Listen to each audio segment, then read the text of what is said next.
But I mean, again, he doesn't know who Gabriel is, right? Because he didn't come from an Abrahamic faith.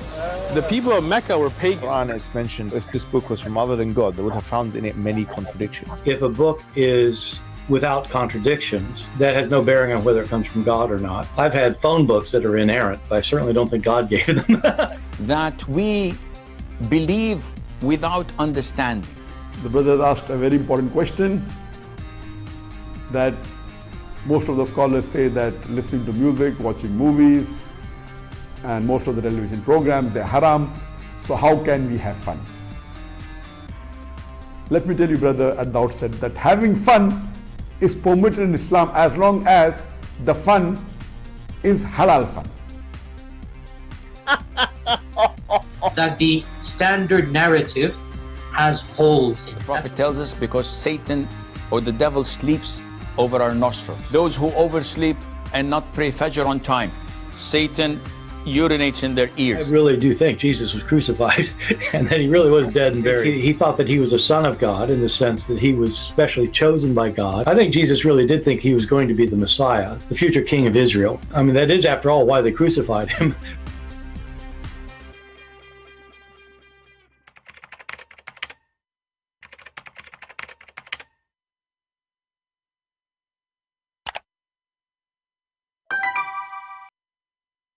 Hello everyone, and peace of Christ all of you. I hope you're having a good time. Today we are going to talk about very important topic, the most important man in history, Prophet Muhammad, peace be upon him. He's perfect in everything. He's so handsome. His eyes like the wings of a big bird. His lips are so beautiful to the point women, they want to kiss them non-stop. The angels, they love him. Allah, he is crazy about him. If I describe for you, no description can make it really good. So I'm going to borrow a video of someone in the internet. He made a video about Muhammad, that he is the best man before. Let us see what this video is saying. Oh, not this one.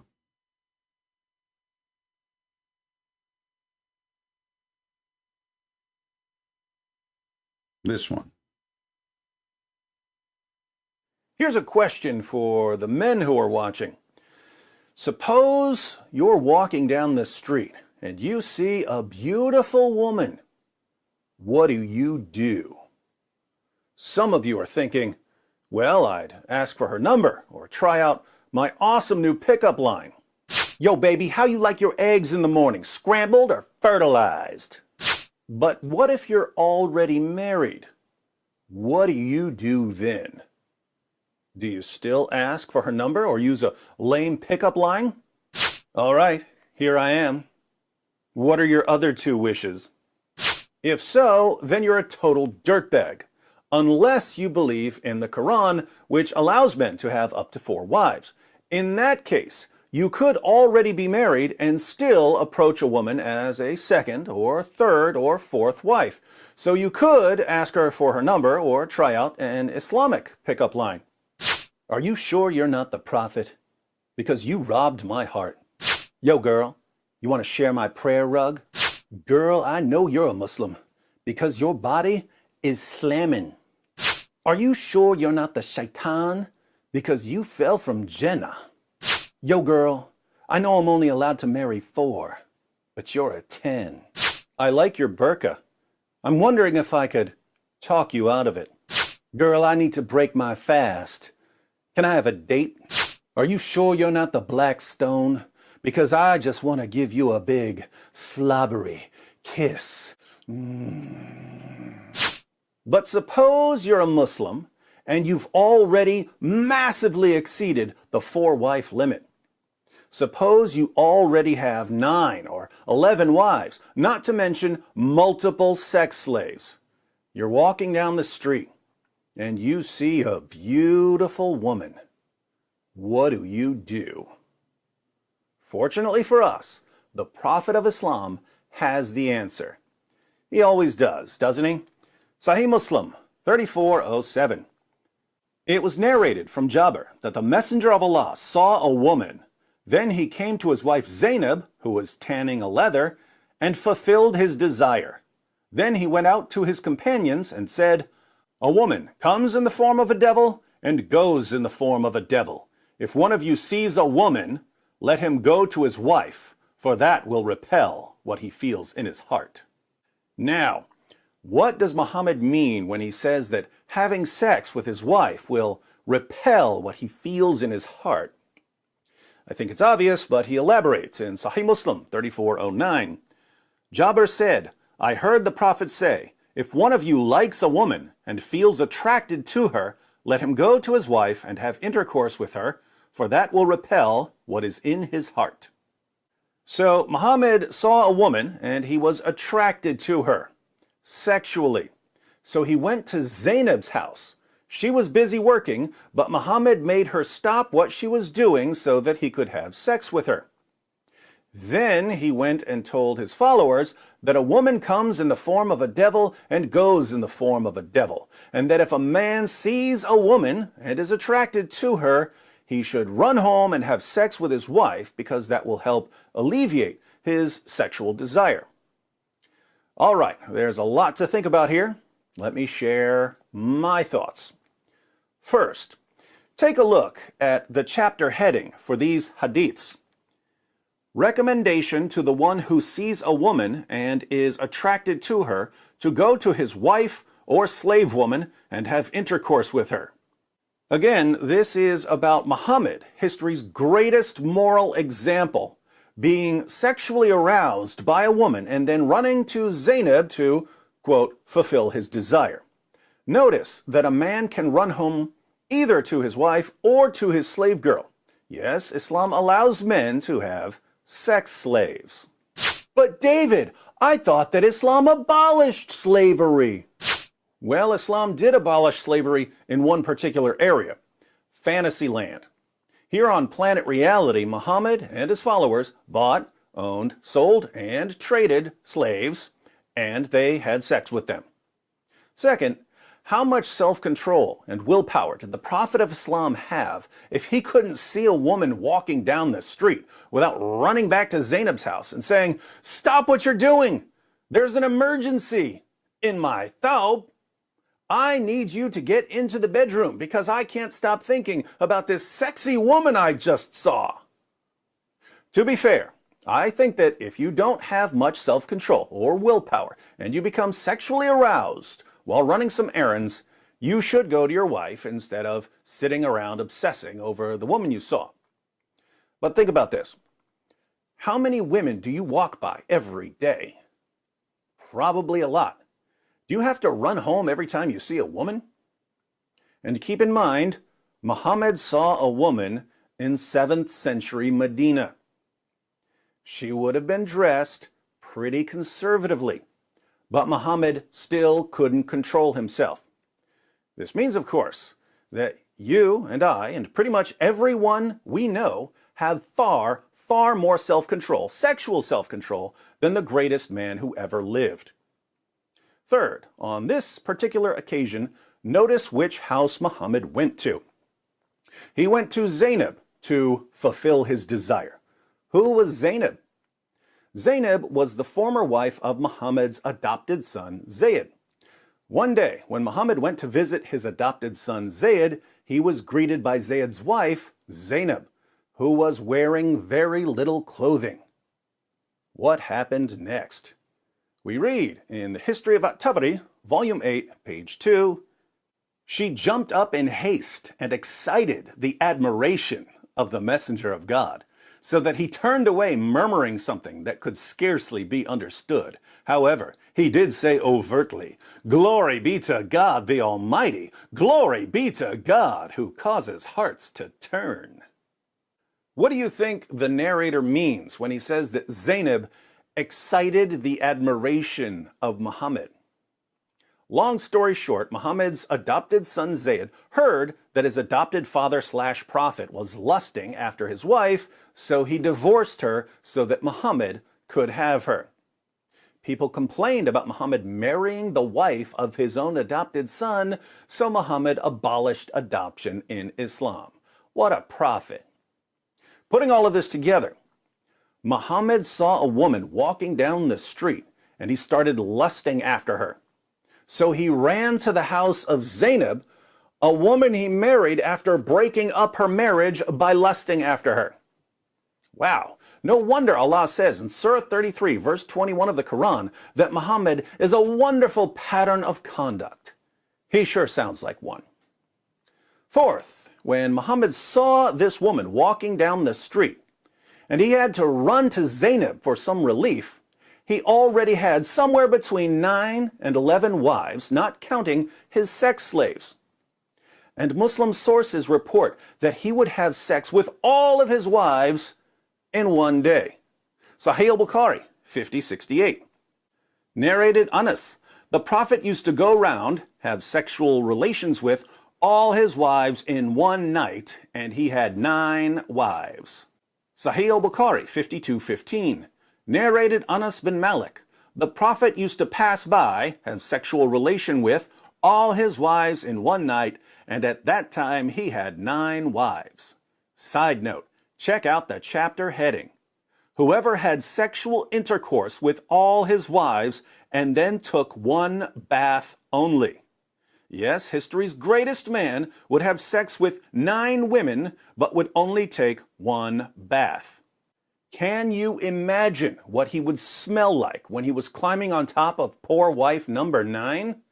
This is Allah's pattern of conduct. Sahih al-Bukhari, 268. Narrated Qatada, Anas bin Malik said, the Prophet used to visit all his wives and around during the day and night, and they were 11 in number. I asked Anas, had the Prophet the strength for it? Anas replied, we used to say that the Prophet was given the strength of 30 men. And Sa'id said, on the authority of Qatada, that Anas had told him about 9 wives only, not 11. Muhammad was having so much sex that his followers were bragging that he had the sexual strength of 30 men. And keep in mind, we're ignoring the sex he had with his slave girls. And yet, despite being the most oversexed man in the world, he couldn't see a woman walking down the street without going into a sexual frenzy and running to one of his wives. If someone were to make an accurate film about the life of Muhammad, it would be on a porn site. Fifth, in Islam, women are required to cover themselves. There's some dispute as to whether they can leave their faces uncovered or they have to cover their faces as well.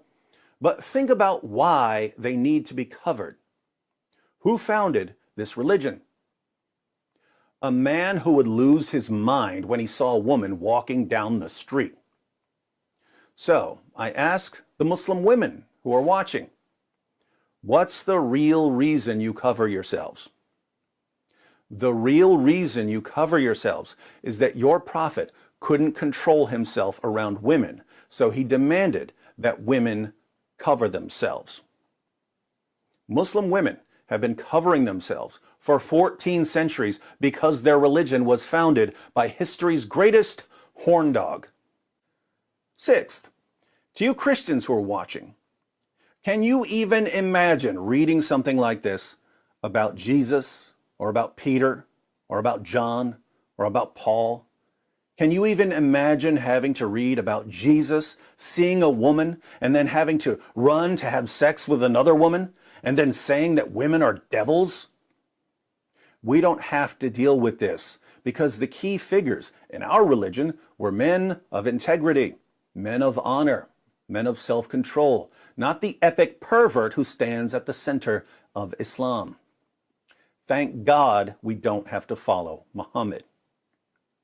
So, those were my thoughts when I read Sahih Muslim 3407.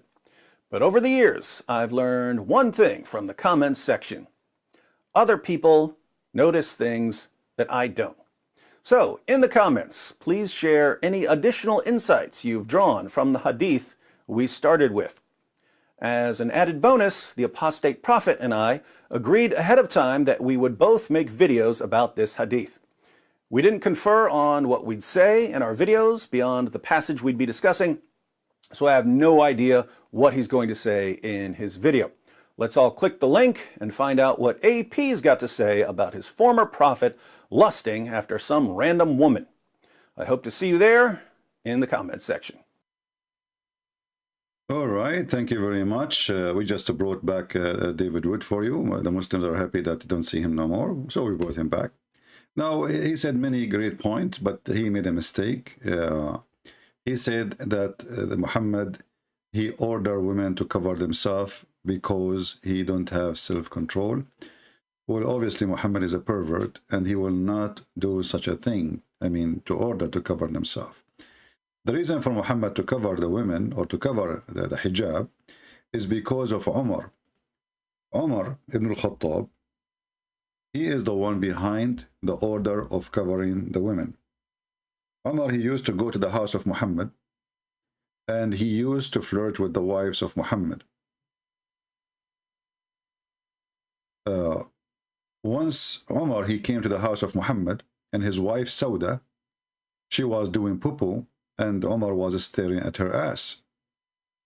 And this is the hadith in front of us. And Umar, because he's a very filthy, low-class person, he did not hesitate to say to her, to talk to her while she is doing poo-poo. And the story is in front of you.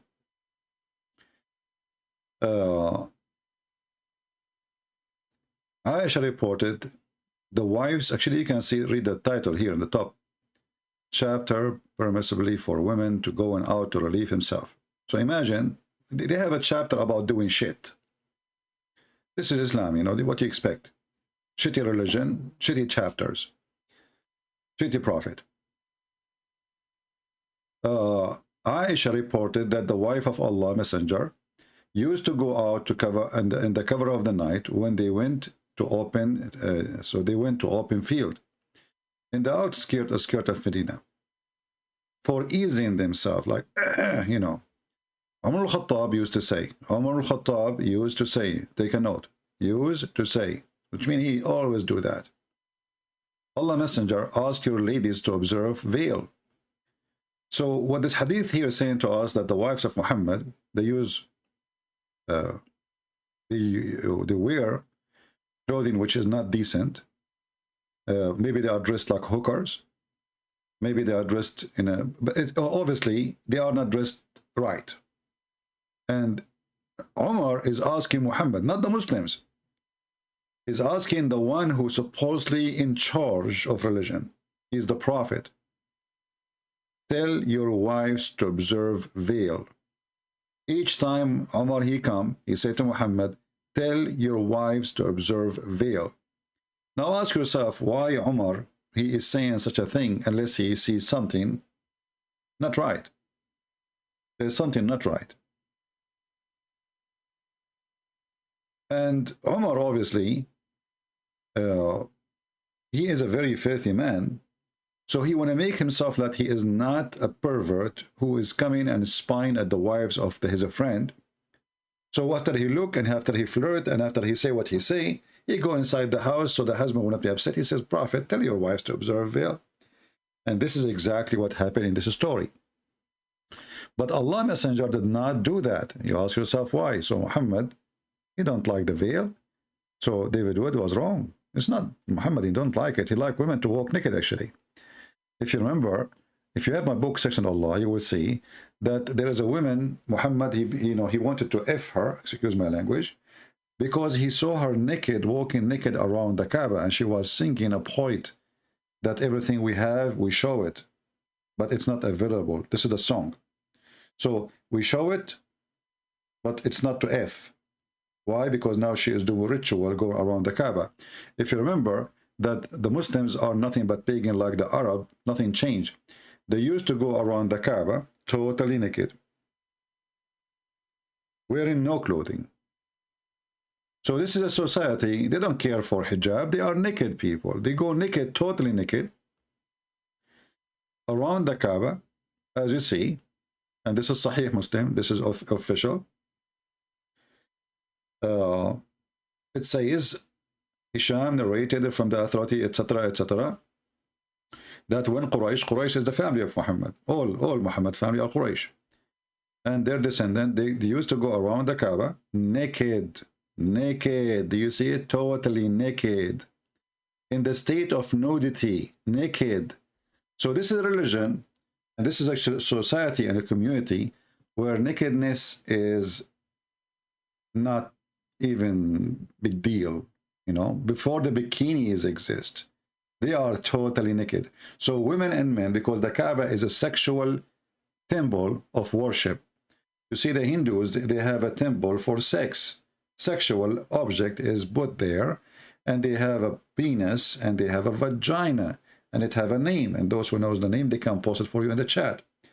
And you can check the images. Muhammad, he himself, and his followers, obviously, they copy from the Hindu, the sexual religion, and they have a black stone which present the vagina. Women, when they cannot have babies, they go around the Kaaba totally naked, and men, they go with them, and even they do have sex. There's different hadith, it says, that the Muslims, and this is after Islam for sure, they used to go around the Kaaba, and their penis is dripping sperm.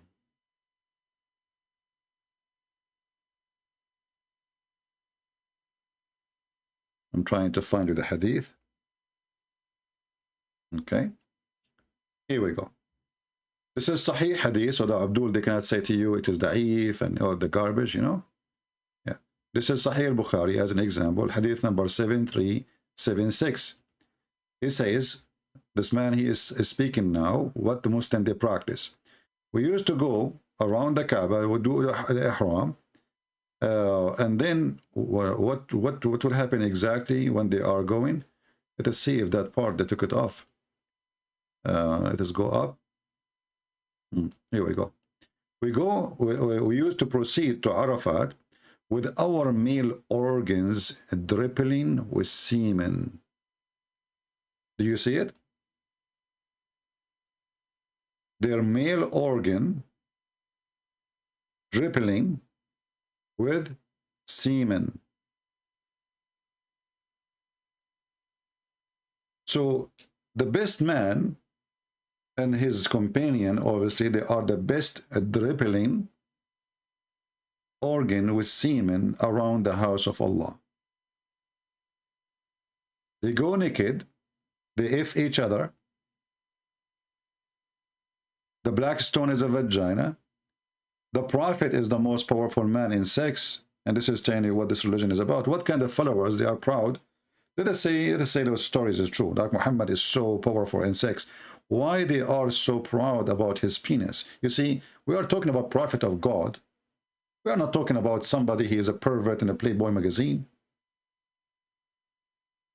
A prophet of God, we will speak about how decent he is, how much he pray, how much he is, loyal to his God, how much he did sacrifice. Not the guy. If the whole night is effing his wife, she is a child.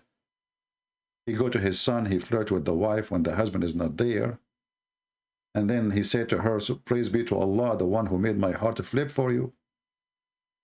So there's millions of articles written by the Muhammadan about how amazing Prophet Muhammad. He is the best of mankind. The best of mankind is a pervert, and he was going advice to pervert too. Even if you are not a pervert, Muhammad, he was trying to make you a pervert. If you remember,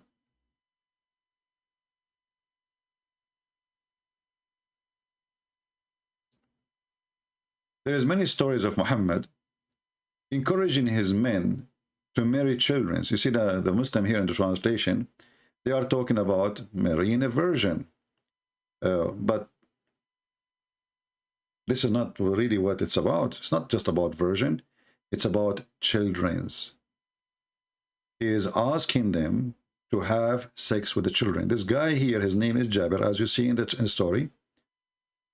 Muhammad, he asked him, and he is one of his companions, and he used to go to war. Muhammad sent him to war. So maybe to sleep with his wife too. Actually, Sauda bint Dama, he sent her husband to war, and he got her. So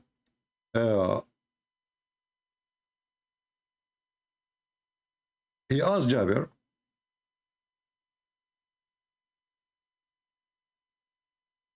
did you marry Jabir? He said yes. Okay, did you marry a woman or a child, Jariya? Little one. The guy, he said, I married a woman. The Muslim translation says, why don't you marry a young girl? You might ask yourself, well, this doesn't mean anything. Young girl, this is English. Young girl, well, all men, they like to marry young women, right? But young girl, maybe she is like maybe 17, maybe 16, maybe 15. No. You will continue reading the story. You will see that the man, he have a bunch of orphans live in his house. Either they are the children of his father or his brother. And then he explained, he said to Muhammad, well, you know what? In the fight of Uhud, Abdullah, he died, and he left 9 or 7 daughters behind him. I, therefore, did not approve the idea of I should go bring a girl like them. Do you see it? A girl like them. The person who keep posting the same Arabic thing, my friend, we saw it. Al-Masih, do me a favor, stop posting again and again, otherwise I will block you. We are not blind. People are not stupid. Don't act like Muslims. Okay, he keep posting. I think he did not hear me yet. Let me give him time out. If you repeat that after that, just admin block him. So he is saying, I could not bring a girl like them. They are orphan. I'm not going to bring a girl. If we go in the Quran, you will see even Muhammad encouraging Muslims to if the orphans.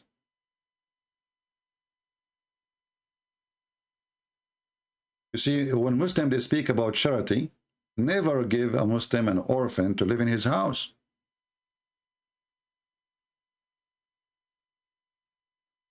Because he will F the orphan.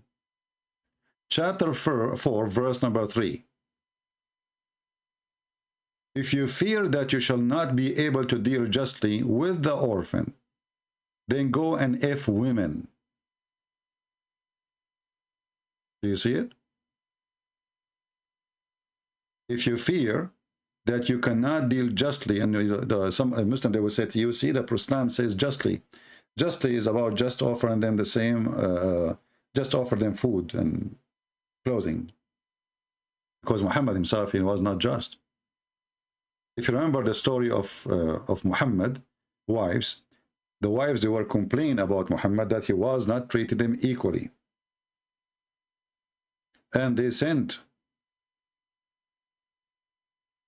to him many messages. The wives, they went there. Even his daughter, they sent her to him. All what they were asking Muhammad, why you treat Aisha differently?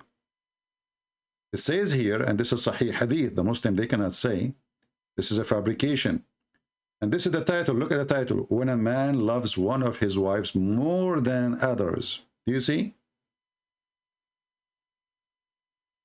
So, according to the filthy Muhammad, he loved Aisha more, but this is not love, because love a man, he love a woman. He don't love all women in the world.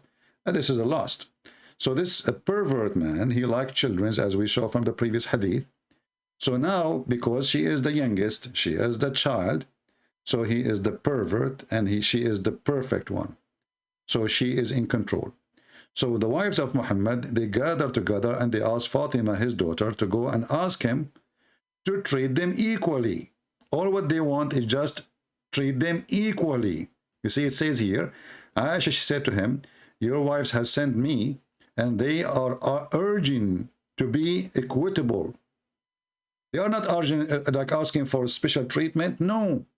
Just treat all the women equally.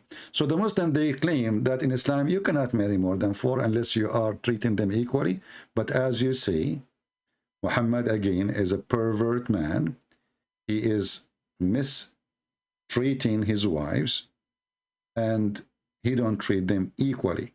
And if you read the whole story, and the story in front of you, and this is the reference, you will find that Muhammad refused to treat them equally. And he told his wife, his daughter, which is not really his daughter, Muhammad cannot have kids. After many argument, then Zainab, the daughter, the wife of his son, who became later in the bed of Muhammad, she came to Aisha and they start fighting with her. The wives are fighting. And you can read the story here. And Muhammad was excited watching the fight between two of his wives. And still Muhammad, he take the side of Aisha. And Aisha, she insulted me, and I started to think that she would disapprove. And I respond to her. So I insulted her, and then I silenced her. I silenced her.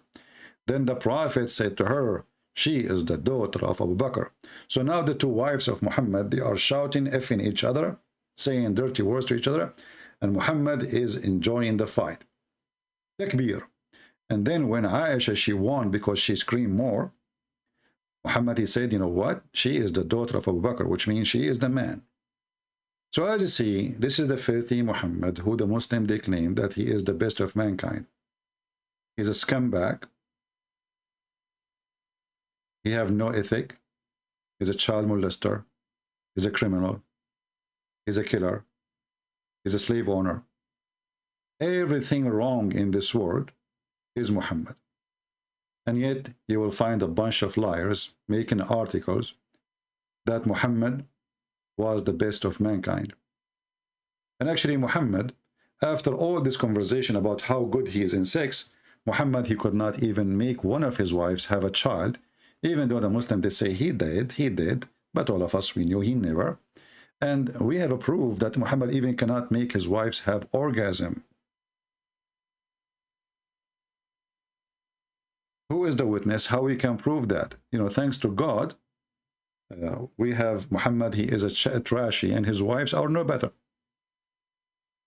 You know how trashy a woman is when she go and she starts speaking about what her husband do in the bedroom, right? This is a trashy woman. So, and what kind of a woman, she will go to a man and she will tell him, I was dreaming about having effing with somebody or touching myself, and then asking a man who is a stranger, should I wash my vagina? And this is exactly what the story in front of us is saying.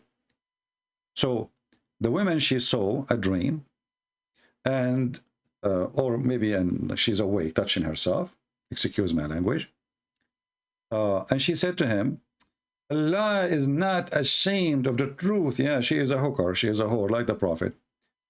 Is any washing necessarily for a woman when she has sexual dream? The Prophet, he is expert. Just ask him about that for free. He said, yes, yes. But we just heard David Wood in the video that the Prophet, he had sex with all his wives and he did not have one bath until the end. And then it says here, yes, when she signs of liquid, Salama covered her face. This is the wife of Muhammad. This is who? This is the wife of Muhammad. The Muslim in translation, they are trying to cover up what Salama said.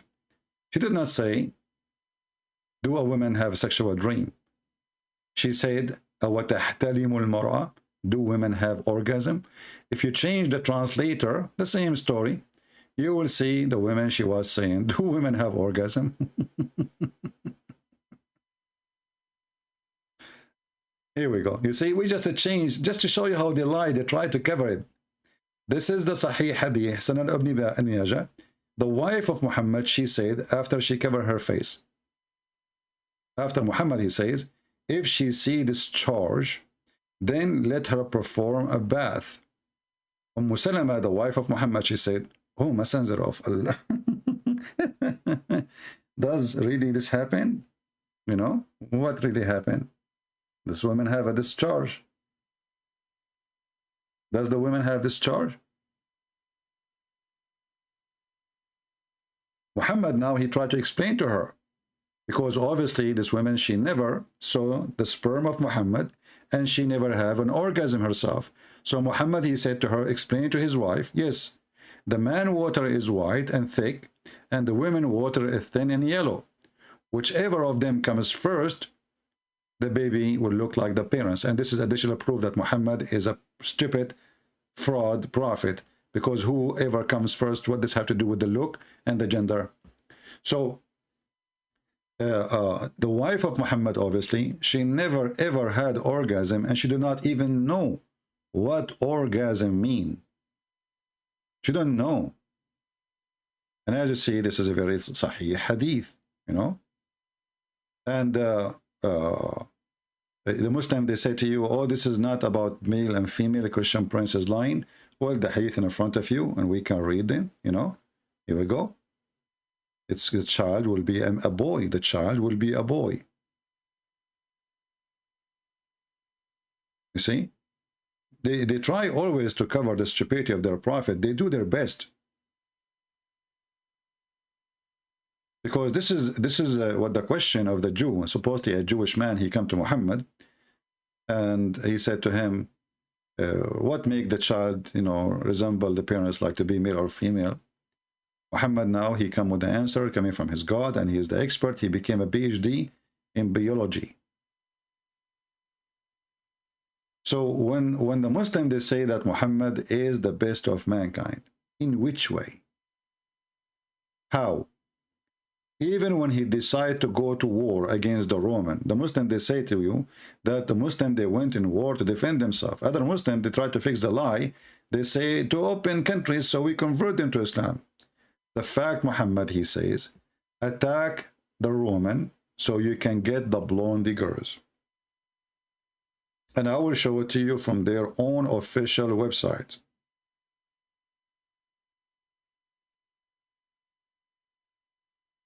And you know, the funny is, when you show the Muslims their stories, the first response for the Muslims, he's a liar, he's a liar. You show it to them from their website, he's a liar. You show it to them from the Quran, he's a liar. You show it to them from Tafsir, he's a liar. The denial of those people is additional proof that Islam is a fraud. You see, a person who is proud about his belief, he will not deny his belief. Is that correct? Why a person, he will deny a belief? He deny it only if he is ashamed of it.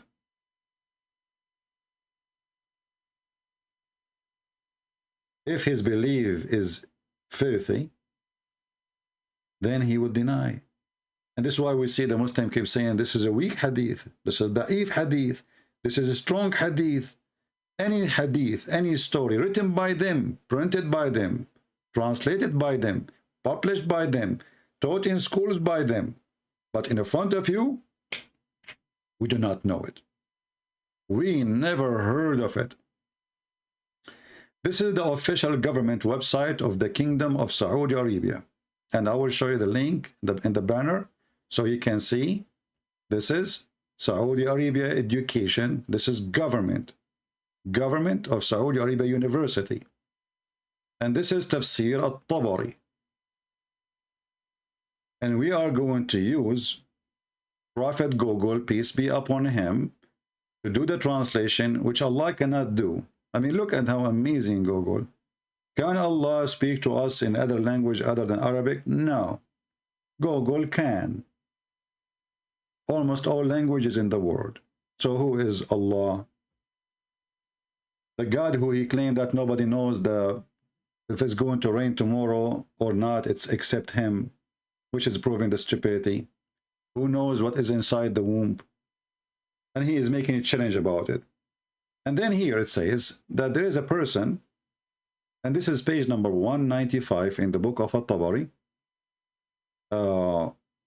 When Muhammad, he said to his men, let us act the Roman and get the blondie girls. I'm going to post the link for you, and you yourself, you can search for it. Like now here, it's appear hadith number 1678. It's appear again. Hadith number 16786. This is 16785. And it appear again here in 16788, etc. And this is all is sahih. So I'm going to use Google in front of your eyes, translate to English, and all what you need to do, it says here, attack the book, invade the book, and size the daughters of the Asfar. Asfar mean the blonde, yellow. You know, the savage Muhammad, he don't even know, he don't speak good Arabic, because Asfar is a stupid word to say, really. You know, there is Asfar is like gold, you know, Asfar. Asfar is not really a color to describe the blonde people. So he's a stupid even in the language. So he said, invade Tabuk so you can capture and rape and if the white, blonde, yellow women. A man from them, they call him the grandfather, he said, excuse me, don't tempt us with women. Are you taking us to war because of women? This man is decent. Muhammad, he accused him to be a hypocrite. He is a hypocrite.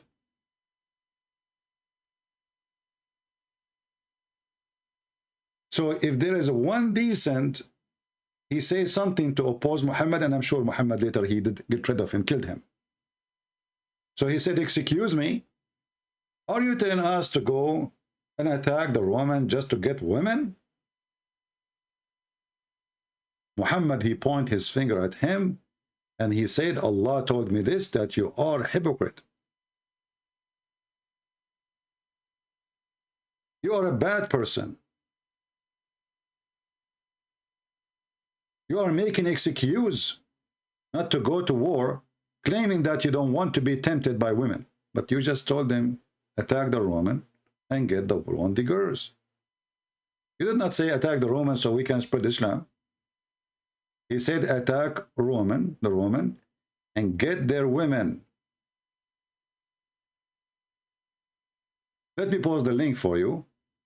And this is again the official government website of the Kingdom of Saudi Arabia. It's going to come to you in Arabic, but all what you need to do, you can click in the side of the page, and you can, you know, actually the admin is posting it already. Thank you. And then you click at English translation. So when the Muhammadan, they speak about Muhammad, the greatest prophet, how truthful those people are. You tell me.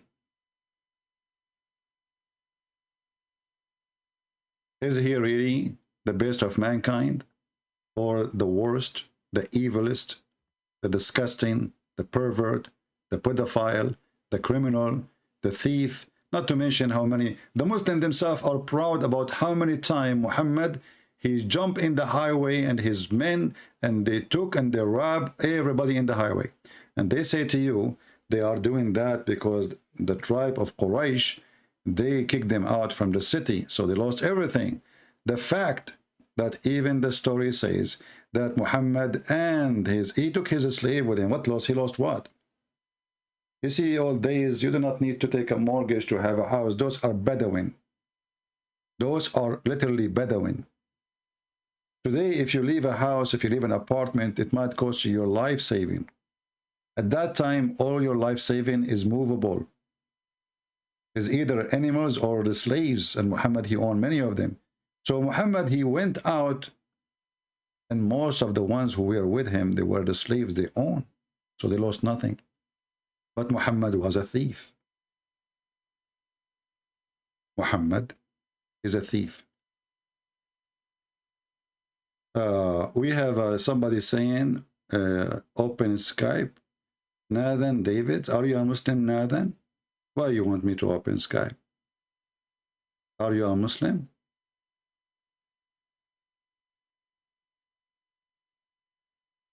As you see, this is a very disgusting man, trashy man, low-class man. And the Muslim, they worship him as God, they speak too much about his good, but the second you start reading, and remember, what do you see in English is not even 1% of what it is in Arabic. The garbage in Arabic is way beyond. This is why I'm using a garbage of the official website of Saudi Arabia, and I had to use Google translation.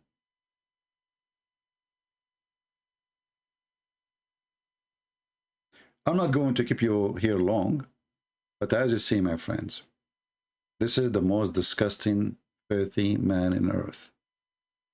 His name is not Muhammad. Muhammad is the praised one. He changed his name to from Qasim to Muhammad, and he wanted to replace Jesus. He is the devil himself. By making himself Muhammad, he chose to be called God, because the praised one is God. No man is to be praised. The Muslim, they claim that they are not mushrikeen, which means they are not polytheists. But as you see, even the name of the man which they worship, his name is the praised one. How they can be not worshiping a man, and then their prophet, his name is the praised one? If Muhammad is the praised one, who is Allah? He is the praised two? Who is Jibreel, the praised three? Muhammad is the praised one.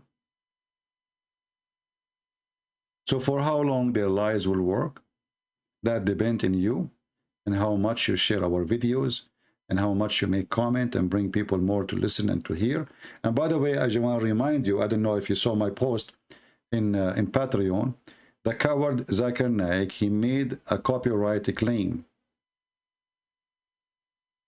I mean, you are a potato. You are literally a potato. You don't dare to debate us. And why you are afraid of sharing your video, as long your video is good? Copyright? Potato, Zakir Naik. You see, a Muslim who teach, and then people they have, you should enjoy, you should be happy the Christian sharing your video. Did you say something wrong on your video? Is that why you want to flag it? You don't want people to see how stupid you are? So you go to YouTube and you flag it? That's mean you're ashamed of yourself. What did you say there? We got you busted. As usual.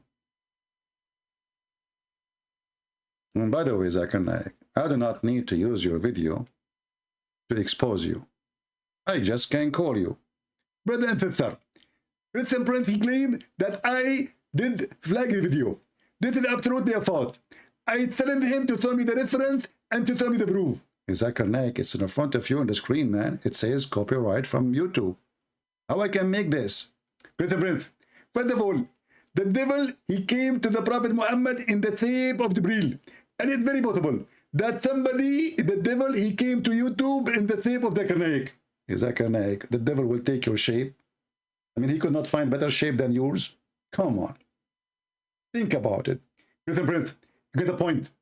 Actually, maybe when I'm waking sleep, because sometimes I woke sleep. Zakir Naik, what wake sleep? What, you are always asleep. Don't you see yourself?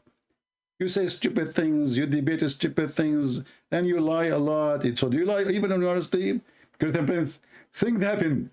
And this is a very famous statement in USA, that things happen. Zakir Naik, so now, you did flag my video. And what you did, nothing. I'm here. You are not. Christian Prince, I swear by Allah, that Allah will strike you with lighting. With what? With lighting. Okay, it was lighting. Lighting from the sky? Exactly. Or Allah, he might send some hail and hit your head. Hail? Exactly. Oh, you see, remind me, the Quran says that the lighting is an angel. chapter 13, verse number 13. So how Allah will hit me with lightning if the lightning is an angel? Here's the prince. First of all, this angel, he is lighting, which means he is very lighting. What? Hold on. Is he an angel or he is electricity? How he is an angel and Allah will hit me with lighting?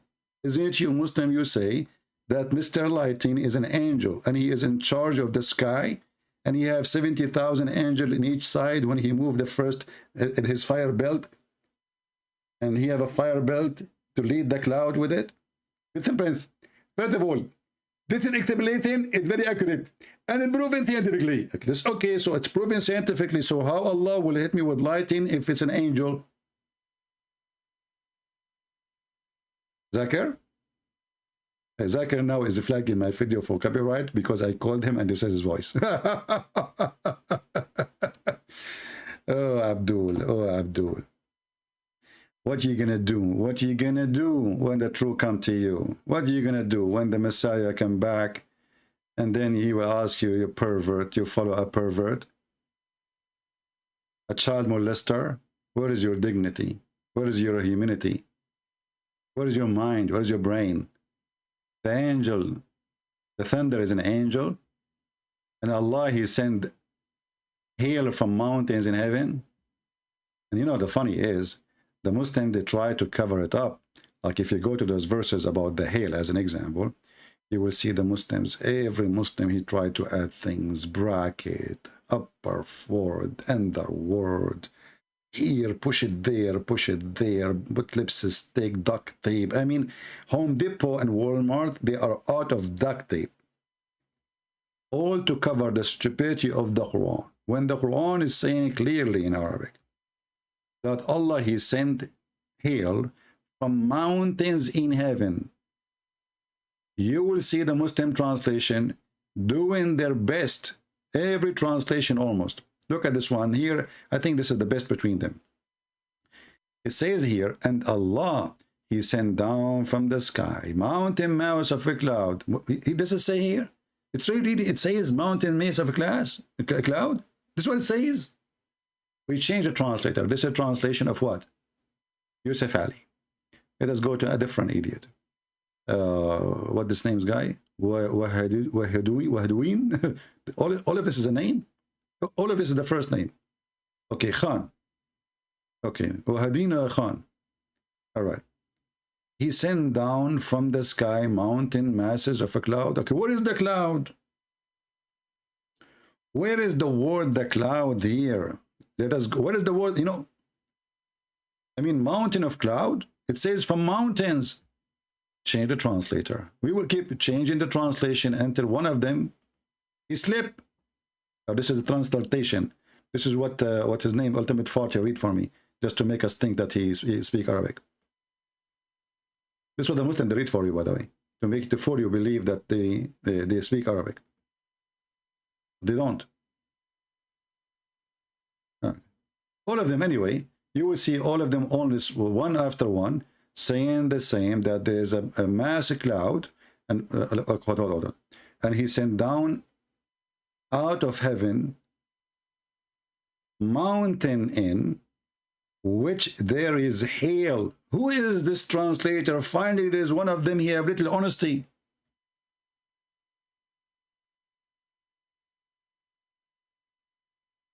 Do you see? There's no cloud here in this part. It is hail coming out from mountains in heaven. What's the name of this translator? Karabula? Darwish? Karabula, what's wrong, Karabula? Hey Muslim, this guy is getting you busted. Karabula got you busted. Let us go and see the interpretation and get them busted more. Chapter 24, verse number 43. Remember, the best man, Muhammad, was the best in weather too. He knew that the thunder is an angel, as you see. He knew that hail is coming from mountain is heaven. I mean, come on. He is the best even in weather news. He knew everything about weather.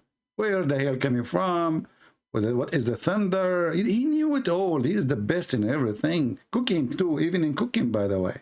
I mean, the guy, he ordered his followers to drink camel urine. What do you want more? The best drink ever.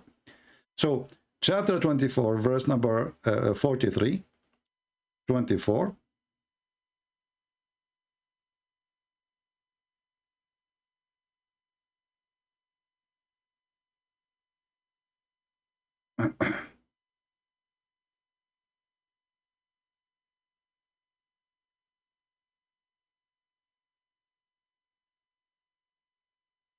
This is the translation of the Muhammadan here, we showed you, and now we will go to the interpretation. Read with me. He sent down from heaven mountain wherein there is hail. He said, he sent down hail from mountains in heaven. Do you see it? Do you see it? Why in their Muslim translation they keep adding clouds and you know just to cover the stupidity? The Muslim Abdul is translating the Quran. He look at this like, what the heck? Everybody will read this, will die laughing at the Quran. We have to change it. We have to fix it. We have to add the cloud, and it says it clearly. And this is Ibn Abbas, the cousin of Muhammad himself. The only one, Muhammad, he hired him to explain the Quran to the Muslims. He prayed to Allah saying, may Allah make Ibn Abbas the ink of the nation, the ink of knowledge. And this is the official government website of the Kingdom of Jordan, which means this website officially owned by the king, which is a fraud king, by the way. This guy, he claimed to be the son from the grandsons of Muhammad, and that explains why he's a fraud. Royal of Ahlul Bayt, you know, they became royal now. Kings, royals, you know, you see what the business can do? The guy, he claimed to be a prophet. You claim that you are from his family, now you are a king. And he got his salary not from Allah, he got his salary from Israel and from USA CIA. If you remember when one of ISIS, he exploded himself, or Al-Qaeda, he exploded himself in an office for ISIS, for the CIA in Afghanistan. The one who was injured inside the office was the prince, which is the brother of the king. All of them, they are CIA member. So, as you see, this is what it's meant.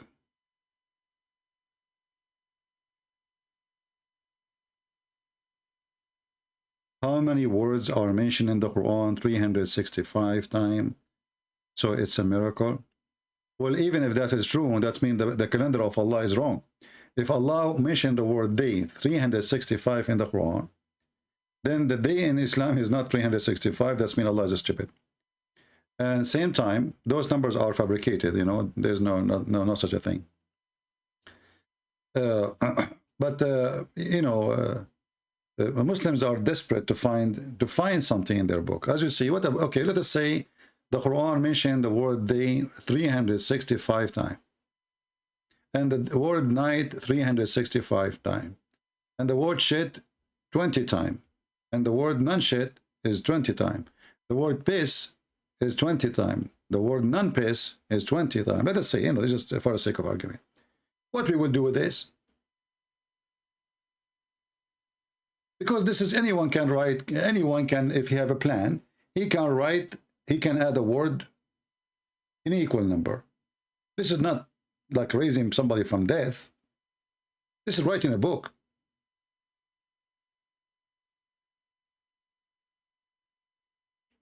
So, you know, because they are so desperate, they try to find something to make their book respected. But as you see, there's nothing respected there. It's just a stupid book. And, you know, the 365 proving that the calendar of Allah is wrong, because the calendar, the most accurate, there's no real accurate calendar, you know, there's no perfect calendar, but the most accurate is not the Muslim using. However, the Arab before Islam, they used to fix the calendar, you know, because they understood, they learned that from the Jews, that this calendar is not perfect, it's not good. So they have to add more days to the year to fix it, at least every 2 or 3 years to fix it. Muhammad, he decided that this is an act of shaitan. What is the act of shaitan? Is to add time to the calendar. And this is why you see Ramadan of the Muslims, because of the stupidity of Muhammad,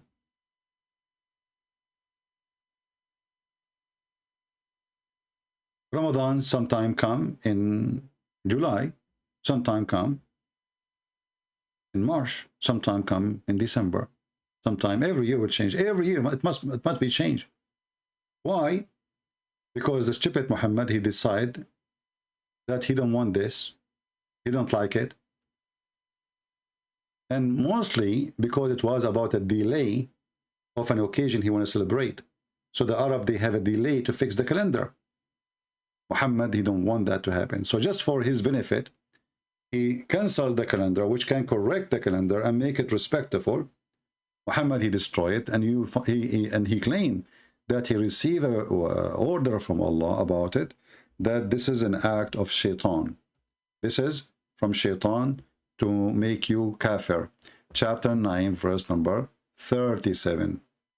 So when the Arab, they used to fix the calendar and they add dates or weeks to the calendar to fix it, Muhammad, he can make it unlawful, and the one who do that, he is a kafir, and he is following shaitan. All right, and the reason actually he wanted to kill his enemies. So because there is a few months the Arab, you see the Arab, they have rules, and they used to be way more respectful than Muhammad. Muhammad is a scumbag, literally. So there's certain months they don't fight, they don't kill. So Muhammad, he want to kill them. Now they are weak. If we give them some time to increase, if we respect the rules, you know, they might, you know, get stronger. Now we need to attack. So, but his followers, they said to him, but we cannot. What about the honor of respect for those tradition? Muhammad, he have, as usual, the way to change things. Just tell them Allah said. So he gave them a verse from Allah, which is him, changing the time and the date and the calendar. Chapter 9, verse number 37. And you can open the interpretation so you can read what is behind this story. So even the calendar, Muhammad, he screwed it. This is how stupid, how evil this man is. You see?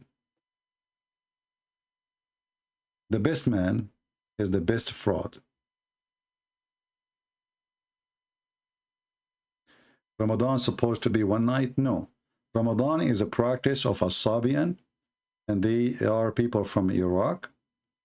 They, you know, Ramadan is a celebration for the new moon. The new moon. This is why, and it was 30 days or less than 30, depending the month. So they go by the moon. When the moon disappears, when the moon come back, the crescent moon. This is why you see that Muhammad,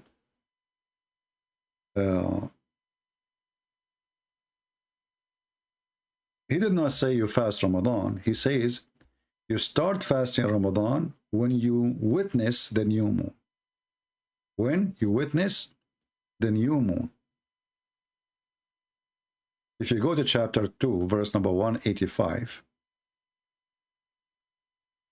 you see the Muslim, they say, they translate the word shahr as the word mean month. Today is used as a word shahr because, as a month, because nobody follows the moon no more. But in fact, the word shahr is a word mean moon. You can go right now and check in the Hebrew calendar or Aramaic or Hebrew dictionary.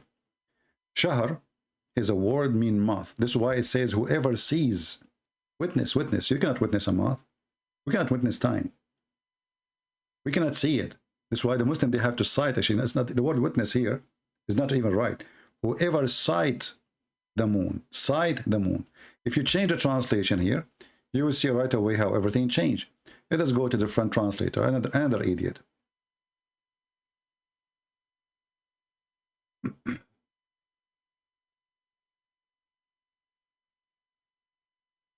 In this here translation, look what he says. So whoever of you sight the crescent of the first night, not of the month, of the moon. You sight the moon. You don't sight the month. And is it true that the Muslim, they sight the moon to start Ramadan? Is that correct, guys? This is why Muhammad, his God name is Lah.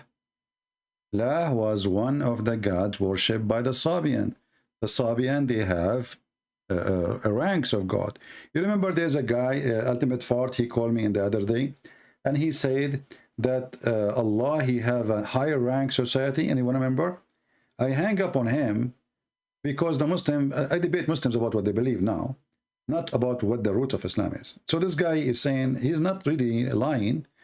Islam is based in Sabian. Sabian, they believe that there is ranks. Angels are creators. We were talking about when Allah, he said he is the best of the creators. So he said, yes, there's a creators. Angels are creator too. This is exactly what the Sabian, they say. So the Sabian, if I go, like if I open now the book of the Sabian, it's called Kanza Rabba. Kanza Rabba. Let me open it.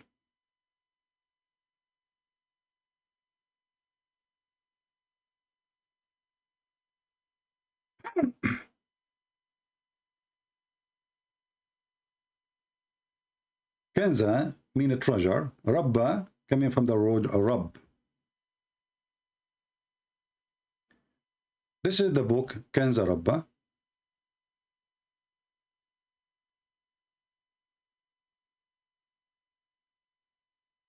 The book of the Sabian.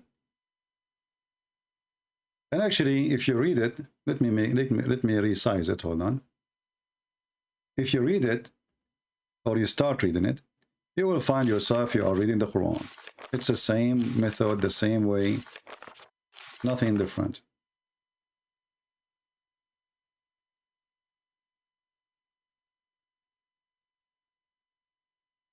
Let me see if I size a page, one page at a time.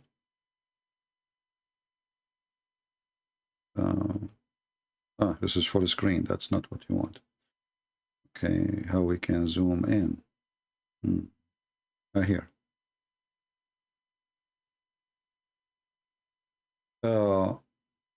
If you read it, you will see that the book have the same tone, the same as the Quran.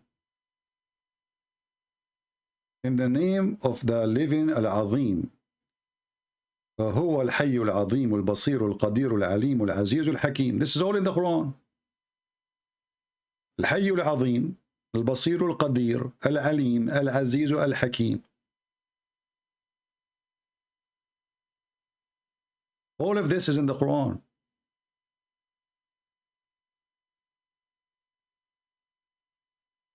And you will see it's in the same as Muhammad's statement with the same letter. Here you notice in the book here, it says Al-Athariyin. Al-Athariyin. Those are the high rank angels. Those are creators.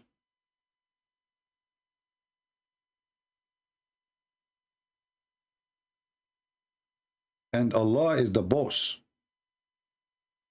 Al-Muqim fi malakutihi. Al-Adil fi jabarutihi. This is exactly what the Quran says.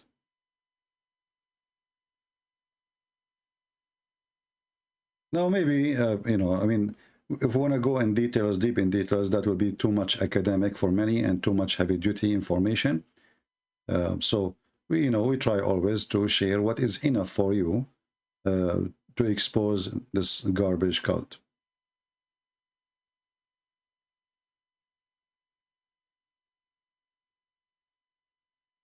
Okay. Any other question?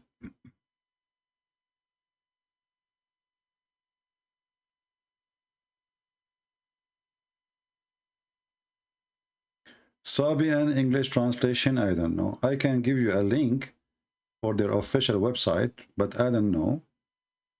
You know, remember there was once we received a call from a Sabian. Who remember? I don't know if any of you copy it.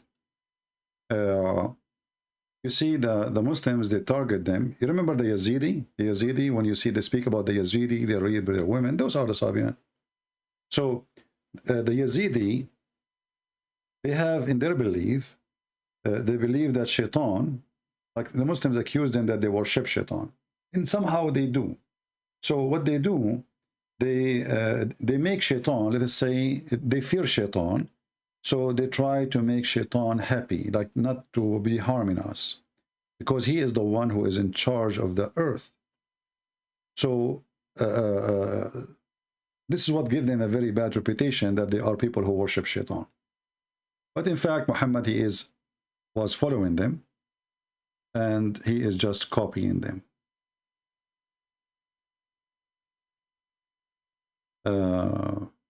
Anything else?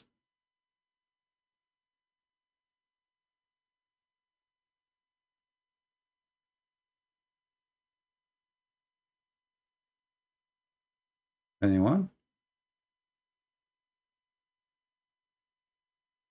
Have you been in Israel? No. And I don't want to go. Let us see. I don't like to go anywhere in the Middle East. It's a cursed land. Oh.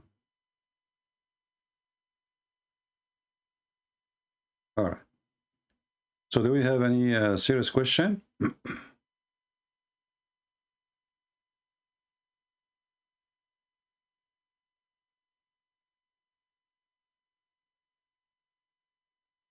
Anything?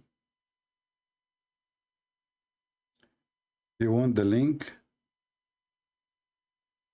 I took the prophet, look at the moon. Video, please. Just search for it. Description. The description of Prophet Muhammad. And you will see the image of that man. You will find it right away. What is your take on Palestine? There's nothing is called Palestine. You see, Palestine as a land exists, yes. But those who live there, the Arab, are not Palestinian. Palestinian and the Arab are something different. So, you know, they occupy the land and they hijack the name as usual. So the Arab, they come, they occupy a land, and the land was called, let's say, Palestine. They call themselves Palestinian. They come to Egypt, they occupy Egypt, but Egypt is the land of the Egyptian. They don't speak Arabic, they are not Arab, they are African, and they call themselves Egyptian. This is the trick always. They occupy a land, and then they hijack the land name, and they claim that they are the original citizen of the land. Guys, don't ask me questions have nothing to do with my topic. What Donald Trump have to do with me? What I vote Christian. I don't vote for Trump, which means if there is two donkeys, one of them he is better for the Christian, I vote for the one who is better for the Christians.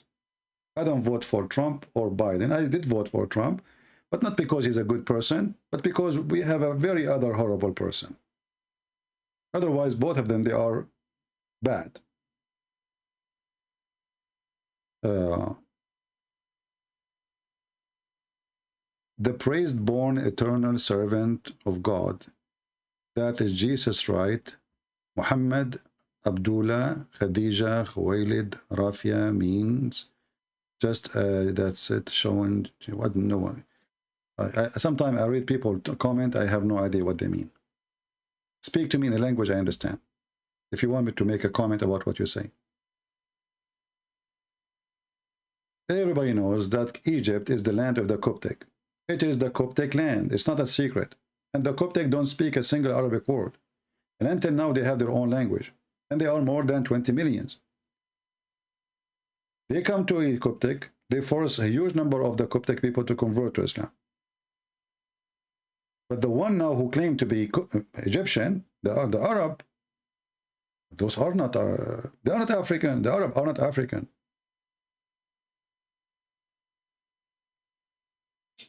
Furqan. You see, Furqan, supposedly, it's mean like the one who show you the guidance, like the clear guidance, the clear, etc. But there is a book, actually, it's called Al-Furqan. There's a book actually made by an ex-Muslim. I don't know if I can find it.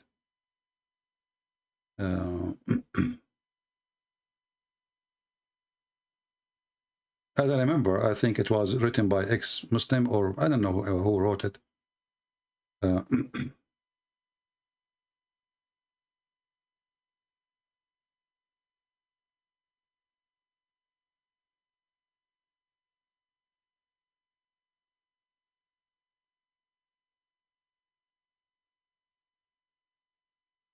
Let us see.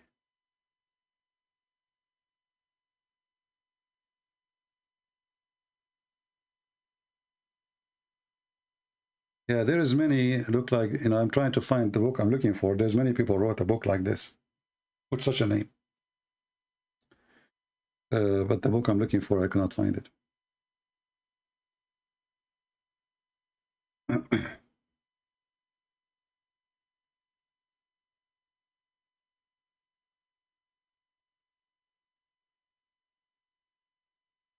But you notice that the Quran is a very stupid book. It says here that we gave Moses the scriptures and we gave him the Furqan. And the Muslims, they say that the Furqan was given to Muhammad. But as you see here, it says to Moses too. So, you know, the Quran is a very, very stupid book. You know, very confusing. Muhammad, he throw words just for the sake of making a rap song. This is why the meaning does not exist. It's meaningless, you know.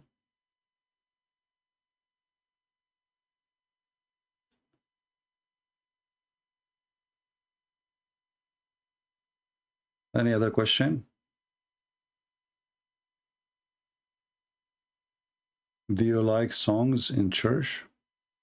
Well, you know, traditional churches, they sing. Like if you go in the Middle East, Christian churches like Aramaic churches, they sing the whole Bible. Not only they sing it the whole Bible. The whole Bible is recitation of song. Why not? You know, as long as you are glorifying Lord with respect and love, doesn't matter how you do it. Right?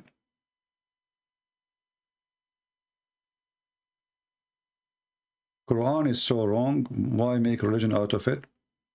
Well, you know, the man, he got an army and he conquered and he forced people to convert to Islam. And this is why there is a chapter in the Quran. It's called ALLthat. When the victory came, people, they enter into Islam like waves, like an ocean. So when the people, they enter into Islam, when the victory came. This is the chapter of the victory. So when Muhammad became victorious by the sword, people, they enter Islam by sword. So, and then who dare to leave? And then you join the gang because you find yourself, either you die or you join the gang. The gang grow. They attack other nation. And then they force the same nation they just attack. Either you join us to attack the neighbors so we can treat you better. We won't treat you the same as we are, the Arab, but we will treat you better now because you are a Muslim, you are a soldier for us. All right? And making religion out of something false, well, there's millions of them. Okay?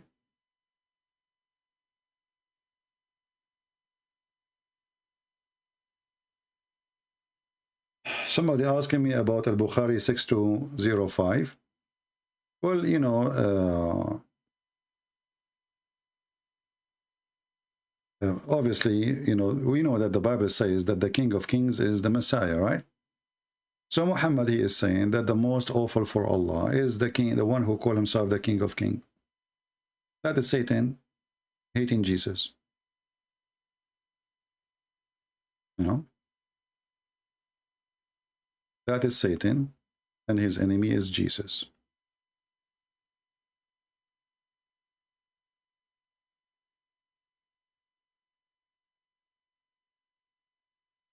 And you will see that Allah, he says, I am the King of Kings.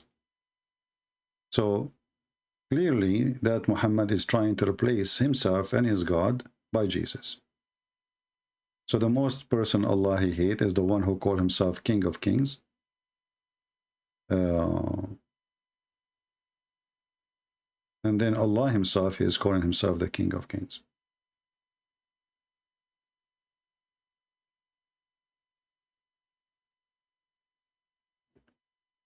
as you see here.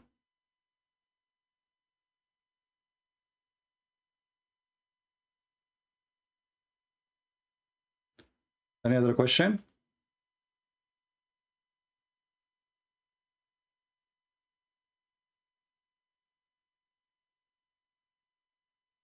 Why Muslim wear hijab, why other wear niqab? Depend in the household or where you live.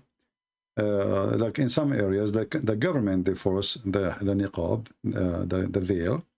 Some places you are free. So women, they don't even wear anything, you know, they don't wear, even they wear a short skirt. Depends which country, you know, how much freedom. Just give them freedom and you will see. And anyway, Muslim women usually, when they go abroad, if they have no parents with them, there's no brother, there's no husband, they wear a short skirt, their skin is showing, they go to nightclub, you name it.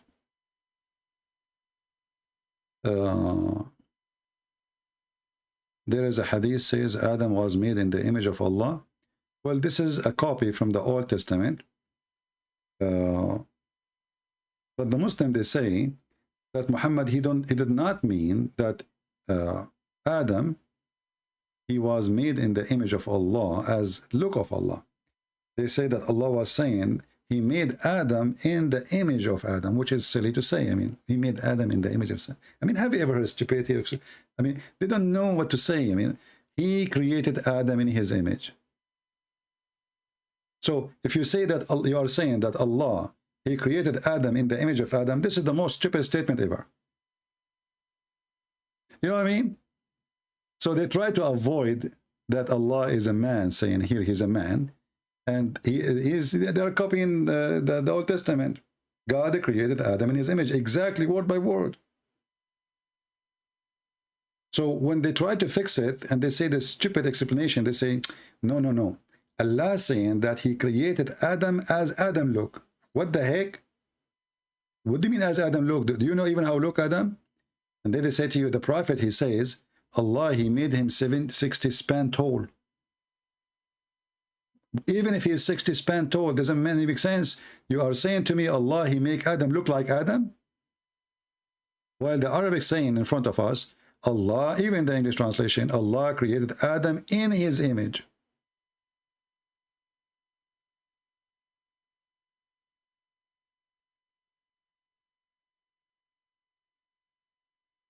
Anyway,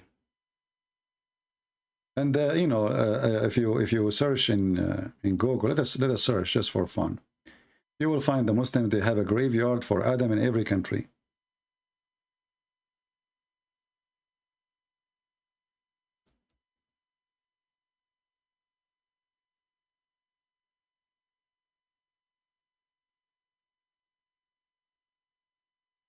I mean, look like this Adam, he died everywhere.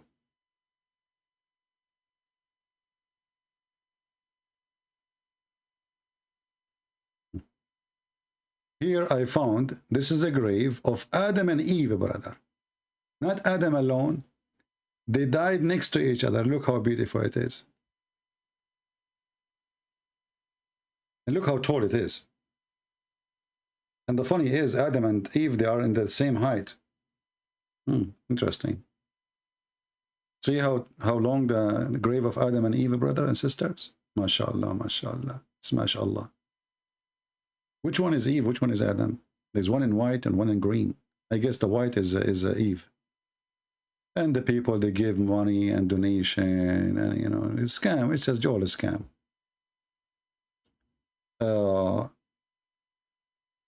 And not only that, let me show you. Just hold on.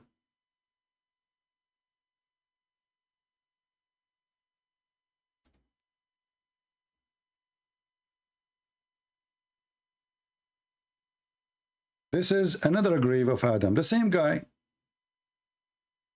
The same guy. He have many graves. And look how tall the grave. It's like a Subway sandwich, you know. Do you see how long? Is the guy, because Muhammad, he says he is very tall. It's like 5-floor building, you know. The same guy, he have many graves in every Islamic country. And look, this is a different one. This is Hadrat Qambit. Who the heck is Qambit? This is, it says here in English, the grave of our prophet Adam, peace out. This is a different one. Look how long. Look, it's like a train. It's like a subway. It's like, you know, the same guy. They have a graves for him everywhere. Look at this guy here. Look at this one here. This is someone different. Prophet Amun, the sons of David. Look, guys, David. This is the son of David, and his a grave in Pakistan. It turned to be that David used to live in Pakistan, brother. Look what it says here. And just to show, I'm not making things up. Prophet Amun, David, he have a son. His name is Amun. Take a note. And this is his grave in Pakistan. Aman, Rabbi Aman. It turned to be David was a Pakistani. And all this time, those Christians, they were lying to us. They say he was here from the Jews. What a lie. We were living a lie, brother. Wake up. It's time to wake up. Let us go and do a Hajj to the grave of David and his son Amun in Pakistan. He's a Pakistani and he speaks like Zakir Naik.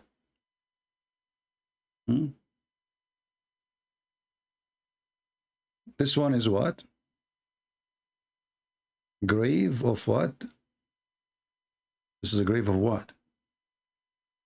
The same guy, he have other grave. Hazrat Amun. Look, how many grave you have for the same guy? Look, this is the same Amun. Look. This is different grave.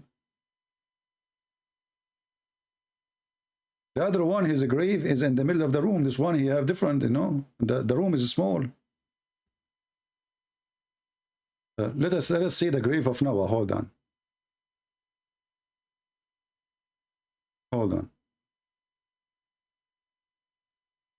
Why some Christian they accept homosexuality, transgender priest? Well, if you Muslims accept a prophet, he is a transgender and he is a homosexual. There is some people, they are like you Muslims. So why you don't complain about yourself? As long as you mention this. How come you accepted Imam 1400 years ago to be a homosexual? You see why you know Muslims, how they got themselves busted? You are talking to Christian Prince. So look what you just did. For us, we don't accept. Those who accept them? When you say accept, who accept them? I will never go to a church. The one who is in the church, he is breaking one of the most important command of God. Who is going to go there? People like him. But look what happened in the time of your prophet. In the time of your prophet, right away after he died, Uthman became the caliphate. Focus with me, Abdul. Hamoud. A man, he come to the caliphate Uthman. And he said, there is an imam, he pray on us, and he is a gay. He's a mukhannath. Uthman, he said, well, when people do good deed, do good deed, and when they don't do good deed, don't do good deed. The guy said to Uthman, but he is tempting us. Are you there, Hamoud? You ask for it, Hamoud. Have fun. I challenge you to show me where in the Bible that there is somebody was a gay and he was approved to be an imam or to be a priest or to be any of this. Just show me. Here we have your religion. This is the Caliphate Uthman. Right away, Muhammad just died, which means Islam is fresh. They come to Uthman complaining about LGBT imam. And not only that, this guy, when he bent over, he tried to tempt them with his ass. He have a nice ass, may Allah ask you. And this is telling us that all the ones who they are in the mosque, they are gays too, because how a man can tempt you? Remember, those Muslims are coming to complain, saying that we have a leader. We have a leader. We are afraid of being sinful. Why? Because this leader is a leader of al-fitna, trial, affliction, etc. All of this because a man, he bent in front of them and he is a gay. Okay, what will happen? Because they are tempted. They are homosexual too. And we are afraid of being sinful in following him. Uthman, he said, as salat, the prayer, is the best of the deeds. So when people do good deed, you do the same. And when they do bad deed, avoid it. So Uthman, he did not help them. So what? He's a gay, he's a gay. He is your priest. And then Az-Zuhri said, listen carefully, in our opinion, one should not offer salat behind an effeminate person unless there is no alternative. Do you see it? So when you Hanud, you say, why Christians, why? We don't. That's a lie. Those are not Christians. Those are not Christians. Anyone who accepts that is not a Christian. But I show you now that the Caliphate of Allah, Uthman, this is your first Pope. This is your first Pope. The one who's chosen by you, the best of you. He approved the first homosexual imam. It's in the front of you. So stop crying. Anyone who do what is against in the Bible, he is no Christian, period. I answered you. They can call themselves a Christian. They can call themselves a church. They can call themselves whatever they want. They are not. But this is Islam. And not only that, your prophet himself is a homosexual. He dressed like a woman. He dressed as women clothes. He put lipstick. He put eyeliner. And he pee like a woman. And not only that, your prophet, he kissed men down their belly. And not only that, your prophet, he rubbed his chest with the back of a man in front of him. And they enjoy each other. And not only that, your prophet, he promised you that in heaven,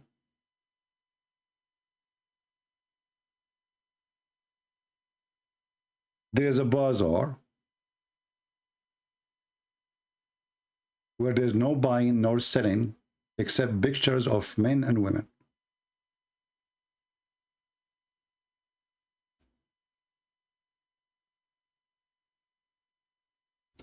And if a man, he liked the image, he entered it.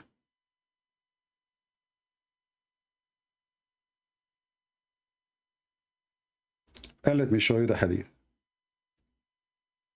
When you are talking about homosexual, look who is talking. In the world today, people are free.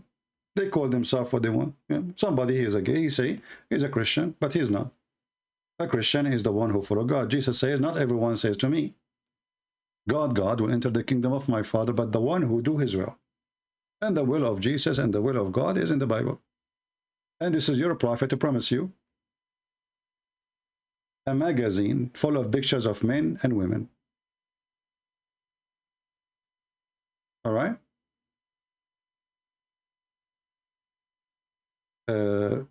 Blaze Official. Blaze Official, he is challenging me. Who is this Blaze Official? He's a Muslim? He want to call me? Okay, I will call it just for Blaze Official. Give me a second. I will open my Skype.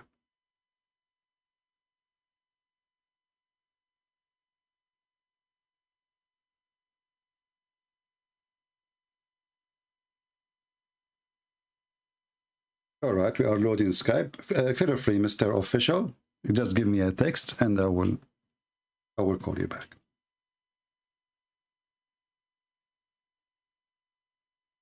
All right. My Skype is open. So as you see, in the Muslim, they speak about things, but the fact they are the one who have it.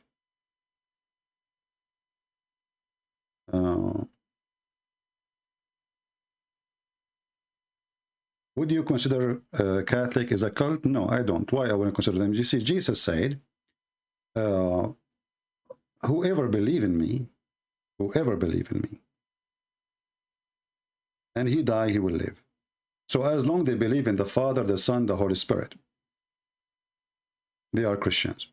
Now, being a Christian, all of us, we know that all of us, we do wrong, right? So if we say that the Catholic are cult because they have images, well, don't you have your own images? I mean, all of us, we have our sin. Replace it with the image. So if somebody he have wrong, even the images they have, just because they love Jesus, not because they hate Jesus, even those images, is the purpose is to worship God. But all of us, we knew that this is break the command where God says, don't make image for what is up in heaven or down in sky. So this is wrong, but doesn't make them not Christians.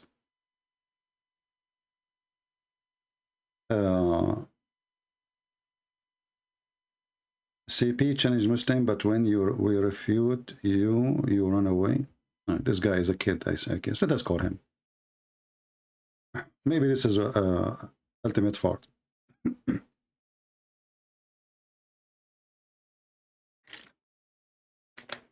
Hello?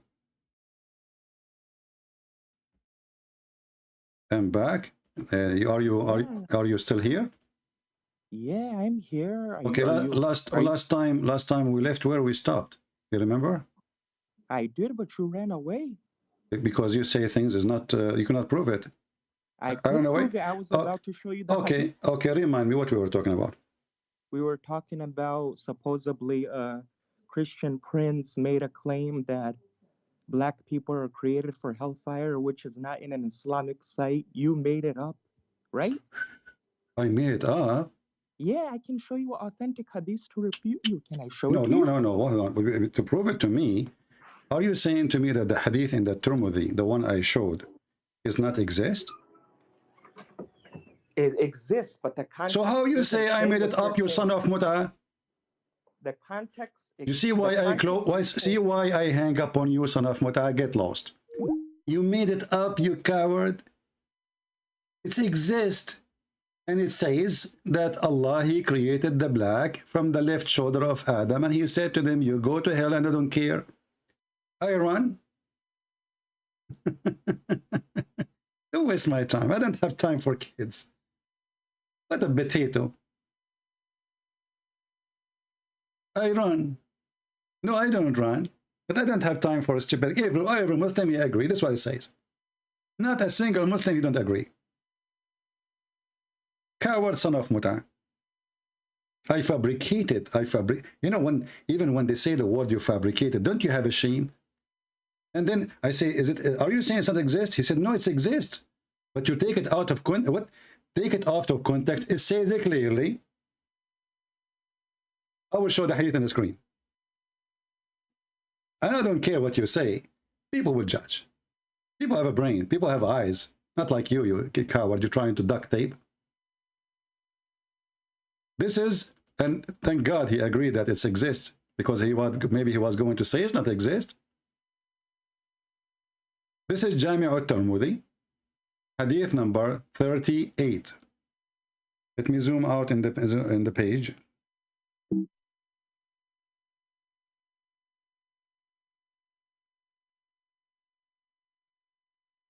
And the hadith in front of us. Allah Messenger, peace be upon him, he said. What he said? Read carefully.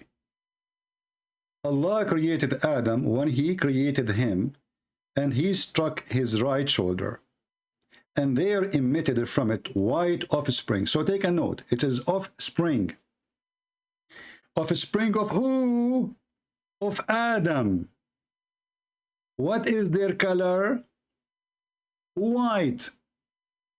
From which shoulder they are coming? Guys, take a note. Just to show you how this, I mean, this is stupid idiot. Do you even, why you open the topic? Are you trying to expose your religion again? So they are offspring. And the funny, he says to me, you are taking it out of what context? Even this one have a context. He created from Allah, created Adam. And when he created him, he struck his right shoulder. What come from the right shoulder? White offspring. And they were white like ant, which means very white. Is he talking about a human? Yes. Is he talking about their color? Absolutely. And then he continued. And now let us change the color so we can differentiate between them. And then he struck what? The shoulder. What shoulder? The left shoulder. Of who? Of Adam. And there emitted from it black offspring. The black offspring, not black, the black offspring, which means all the black is the offspring of Adam, but they are emitted from his left shoulder. And again, Muhammad described them, saying, as if they were charcoal. What? Charcoal. When he called me last time, he says, there is people, they are black like charcoal. I said, yeah, there is. Black people, yes, they are. No? A true African, they have a deep color. Then he said, those who had been emitted. Do you see the word those? Those are human, not object. Who been emitted from the right shoulder. Who are they, the one emitted from the right shoulder? It has go back. Change the color. Who is the one who emitted from black shoulder will go to heaven? We'll make it a green heaven. Who are they? The white. The white people. They are the one who emitted from the black shoulder. From the right shoulder, sorry. And they are white. Like white ants. And why he chose the right shoulder? Because in religion, the word right means they are right. The left present always Satan. This is why Muhammad, he forbid Muslims to eat with left hand. If you eat with the left hand, shaitan, he share with you. This is the hand of the devil. So what the first thing Muhammad is saying, that Allah, he created the black people from the hand of the devil. And not only that, he continues saying, so he said to those who they are emitted from the right shoulder, which is the white people, you go to paradise, and I don't mind. Who go to paradise? A human. Who go to hell? Human. Who is the one going to paradise according to Islam or Muhammad? The white one. And he said to those who they are emitted from the left shoulder. From where? From the left shoulder, which means the black people. The one who wear like charcoal. The offspring of Adam, who they are black. Those who they are emitted from the left shoulder, they are for hell, and I don't care. In Arabic it says, wala ubali, and I don't care. And this cover, he says, I'm taking it out of, even this one need context. Who of you in the chat did not see clearly that the first thing Muhammad is saying that the black people will go to hell? Be honest. Did I take it out of context?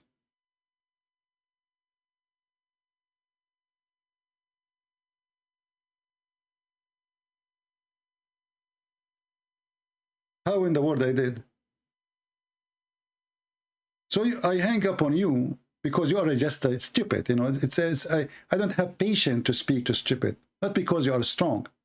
Because what you say is very stupid. Everybody's laughing at you.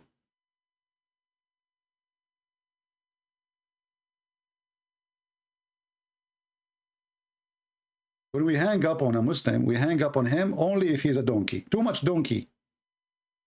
No point of talking to you. If I feel like you have a hope of a human being brain, I will talk to you. So all of this is out of context. The story in front of us, that's it. The end of the story is over. What context? You see, if we have a movie and there is a movie before and then an event before, this is the story, the whole story. Muhammad telling how Allah created Adam and his offspring. Muhammad trying to explain how white people came to existence and how black people came to existence. And the funny here, Muhammad, he think that Adam, he never used his testicles. And he used his penis. He used his shoulder. Look like Adam, when he was created, he did not know what this penis for. He was looking at it. Maybe this is a microphone. If she looked at his penis, she said, what is that? Why you have a tail in the front? Adam, he said, I don't know. She said, well, as long as Allah will create babies from our shoulder, why you have it there? Adam, he said, I think we should just cut it off. If she said, you know, don't cut it off, you never know, you might need it. We can mix the salt with the food with it. But not when it's hot. Be careful. Shoulder. This is the intelligence of the stupid Muhammad. He's trying to explain why those are black and why those are white.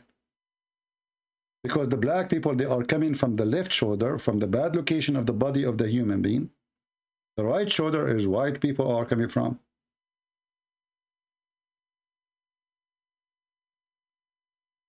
This is the only religion believe that the penis of Adam was in his shoulder. Looked like he have two penises. One was in the left shoulder.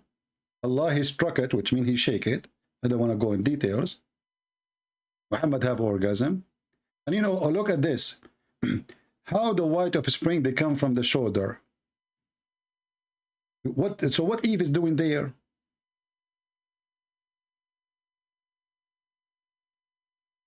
Did Allah hit Eve somewhere? Are you sure you did not hit Eve somewhere? So you hit the shoulder of Adam and then the offspring that came from his shoulder? Mental.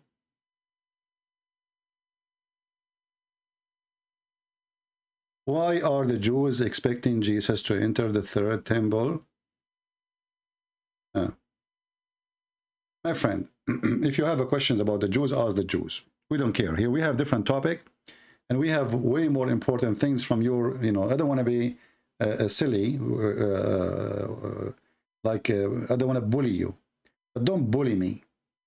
You ask me about the Catholic, and you ask me about the Jews, and you say, what are we doing here? We are here to teach you about the stupid Muhammad. What is your next question? Should I shave my private part, like the Muslims? Is it halal? Can we eat falafel? Who care? The religion, this earth is full of crazy stuff. In Japan, they have a festival for penis. Are you going to ask me about it too? What we care for, that we are a Christian and we believe in Jesus, and those who don't want to believe in, this is their problem. We are here to get them busted.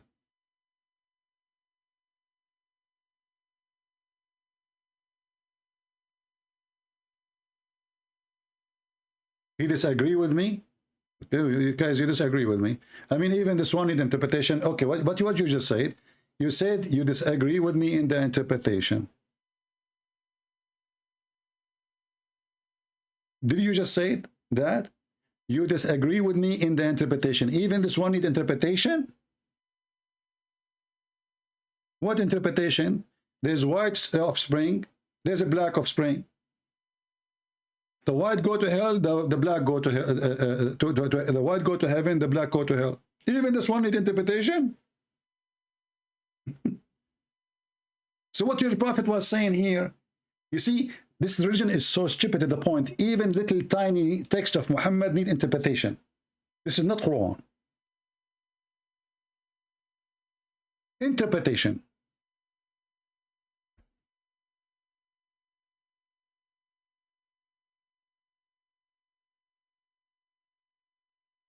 Muslim revert want to call. There's nothing is called Muslim revert. He is a pervert.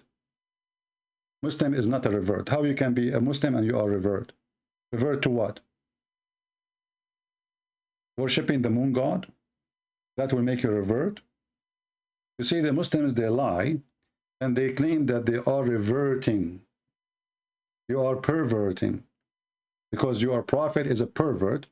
And when you accept to be following Muhammad, you accept to be a pervert, not a revert. You go and kiss a black stone, and that make you revert. In the shape of a vagina, and that make you a revert. And then you go and you find that the house of Allah and the house of Satan, they lived in the same city. They are neighbors. And then you strip at you go and take some stones, 7 stones, and you want to throw them at Shaitan. And Shaitan is waiting for you there. Did you hit his head, brother?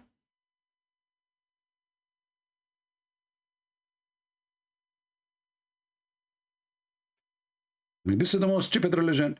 And not only that, guys. You know that the Muslim even, they build a nice house for Shaitan? Let me show you. Shaitan used to have a poor house in Saudi Arabia. Very poor house. But there's a problem with this house. It's just a column and there's a hole around it. And the Muslims, they are throwing a lot of rocks, and this house keep collapsing. So how the religion will be practiced? Islam missing something.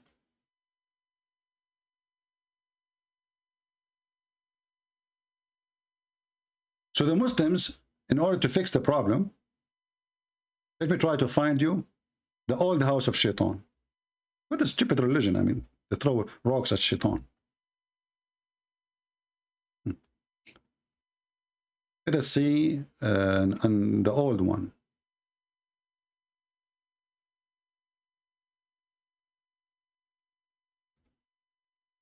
And then we will show you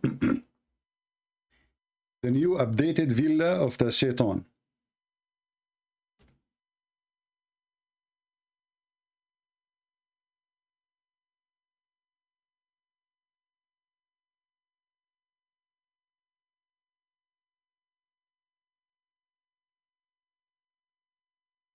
Where is the old pictures?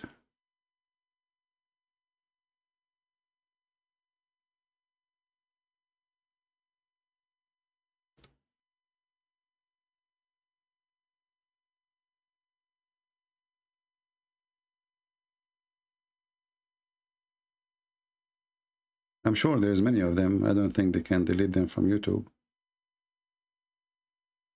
Just to show you how crazy this religion is. Even, by the way, even the Kaaba today, this is not the Kaaba, this is not the same Kaaba. They move it a few meters away, and the whole thing is rebuilt, cement, concrete, marble.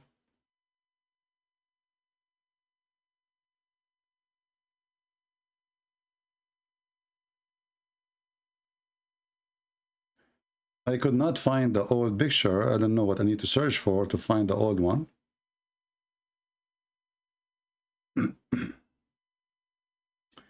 This is a newer one. Look at this column. This is where you get injured. All those people, they climb this hill. They want to throw rocks at Shaitan. And Shaitan supposedly is waiting for them there, brother.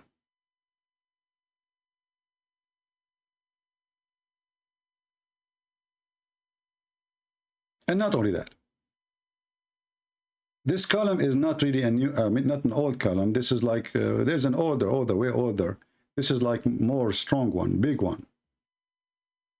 Let us show you the new one.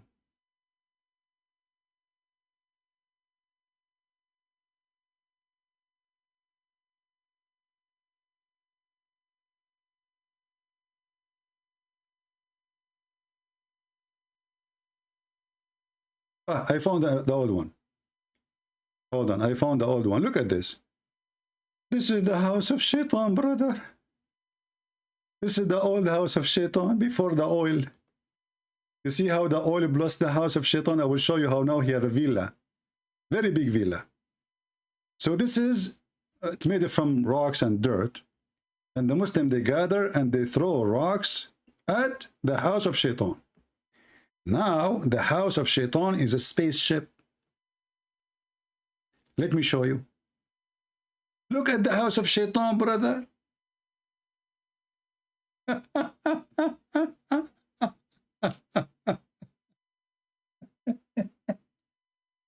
What happened? It was like that. It's like this now. What is that? Did you get approval from Shaitan when you change his house?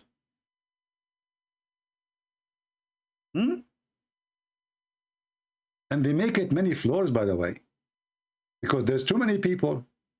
So what they do, they have a floors, floor number 1, floor number 2, floor number 3, and then the rocks, there's holes. The rocks will go all the way down, and there's trucks. They take the rocks and they put them in the other side so people grab them again.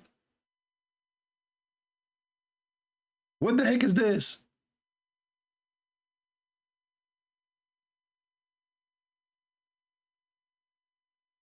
This is other floor, the same building. Look, this is under the ground.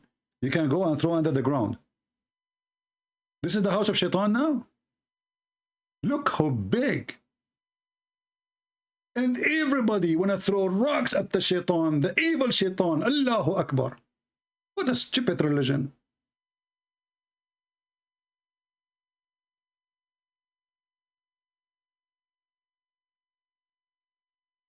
And by the way, this is where you get injured. You might die because people, they throw rocks, and now they are trying. They force small rocks because people, they used to bring big ones, and then because it's so busy, you know, you have to throw it from far away. You cannot reach. You throw it, you hit somebody in his head, you kill him. So now they force everybody to use a throw rock. So if he hits somebody, he will not kill him. He will injure only. And look, this is the other floor. Look how many floors. I think this is the third. It's like this, the ship of Noah. Look how big this is. This is, you see what? Look at this old. This is an old one. Look at the old house of Shaitan, brother. There is 20 people doing Hajj there. Thanks to the Western and the airplane. Attacking religions is not the answer, Mr. Computer. We'll tell that to Muhammad, because the first page of the Quran is attacking the Christians and the Jews and everybody. Attacking religion is not the answer. I mean, this is the silly, the bully guy. Attacking religion is not the answer. Do you attack Joe Biden or Trump? Will he have his own religion? Do you know what religion means? Attacking religion is not the answer. I mean, people, don't get married. Your wife, she will leave you. Attacking religion. This is the love guru. But the love guru, Sadhguru, we make a video against his stupidity. He reported me to YouTube after 2 minutes. The guy, he spent 10 hours saying we need to accept each other. Learn about how to control the bad, the negative energy. What the problem in this world? Because we don't learn how to listen to each other. See the point of the other person. Why he don't like you? I mean, okay, I made a video. I explained why I don't like you. You reported me to YouTube? What happened to accepting the other person and the bad energy and controlling ourselves and not to be echo and to accept that people, they might disagree and agree? Suddenly he go to YouTube, like Zakir Naik now. He go to YouTube and he report me copyright. And this is the guy here. Attacking religion is not the answer. So what is the answer? Jihad?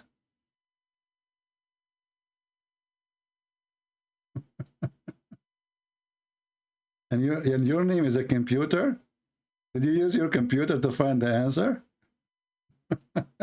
Hey, listen, why people, they do suicide bombing? Do you have an answer? Maybe we should not attack that religion so they can attack more.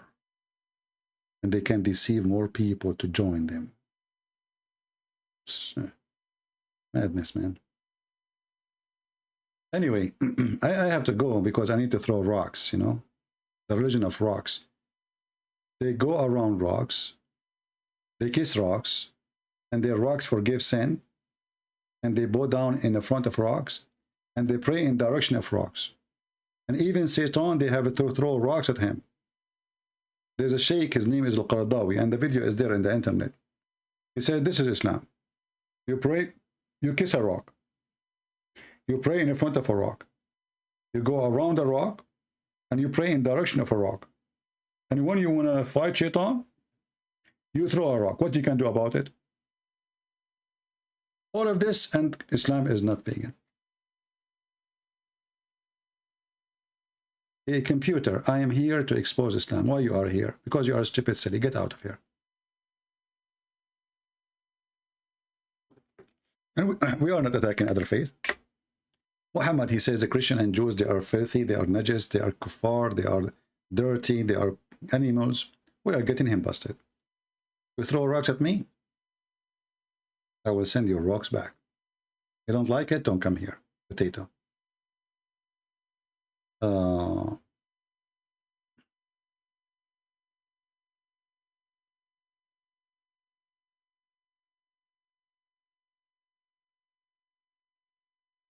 I never heard you talking about the hadith which Muhammad stepdaughter died and he ordered a guy to go in her grave to with her. I'm sure you know this is the hadith is da'if.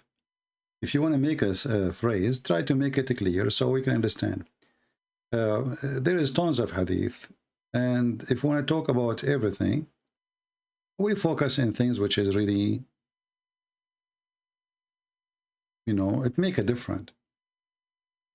There is many hadith, they don't make a difference. And if the Muslim, they can get away with it, I try to always to avoid it.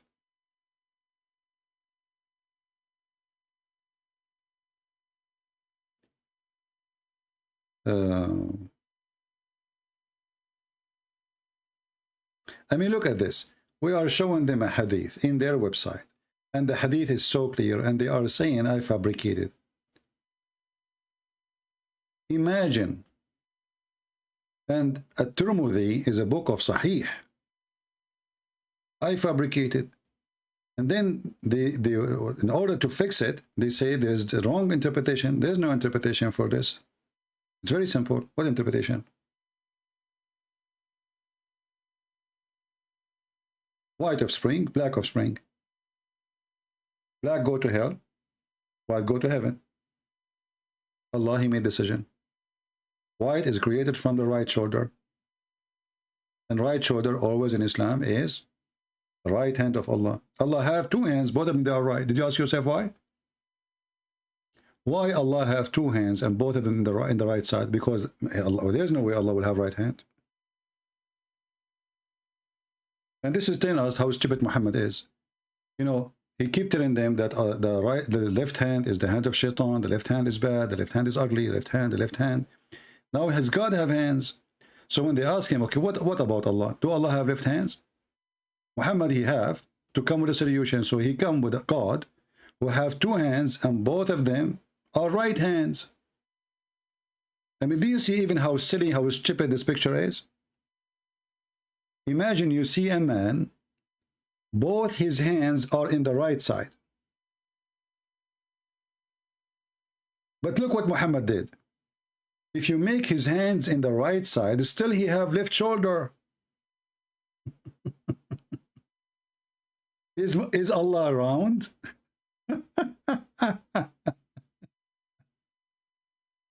No, how we know that he's not round? Because as long he have right shoulder, that's mean he have a left shoulder. As long he have left side, that's mean he have a right side. Correct? I mean, this is stupidity. Okay, so now we get rid of the two hands. The two hands, both of them are right. What we will do with the left shoulder? We still have left shoulder. And this is where offspring coming from. Stupidity. So he thought like he is smart now, and those dummy, you know, whatever he say, they take it. Who dare to say? Who dare to question? But he did not delete that Allah have a left side, all his side, and left is evil, then shaitan. And what is the problem if Allah have one hand in the right and one hand in the left? What will happen exactly? Shaitan is going to share with him?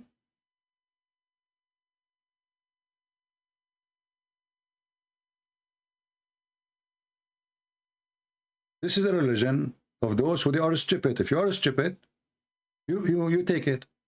And as you see, this is Sahih. They cannot say this is, it says Sahih. Sahih.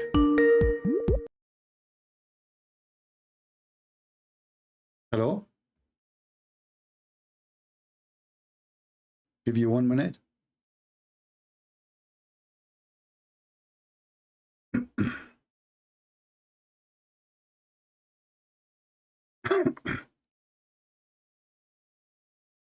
هو يعرف عربي احسن من عندي. يلا روح.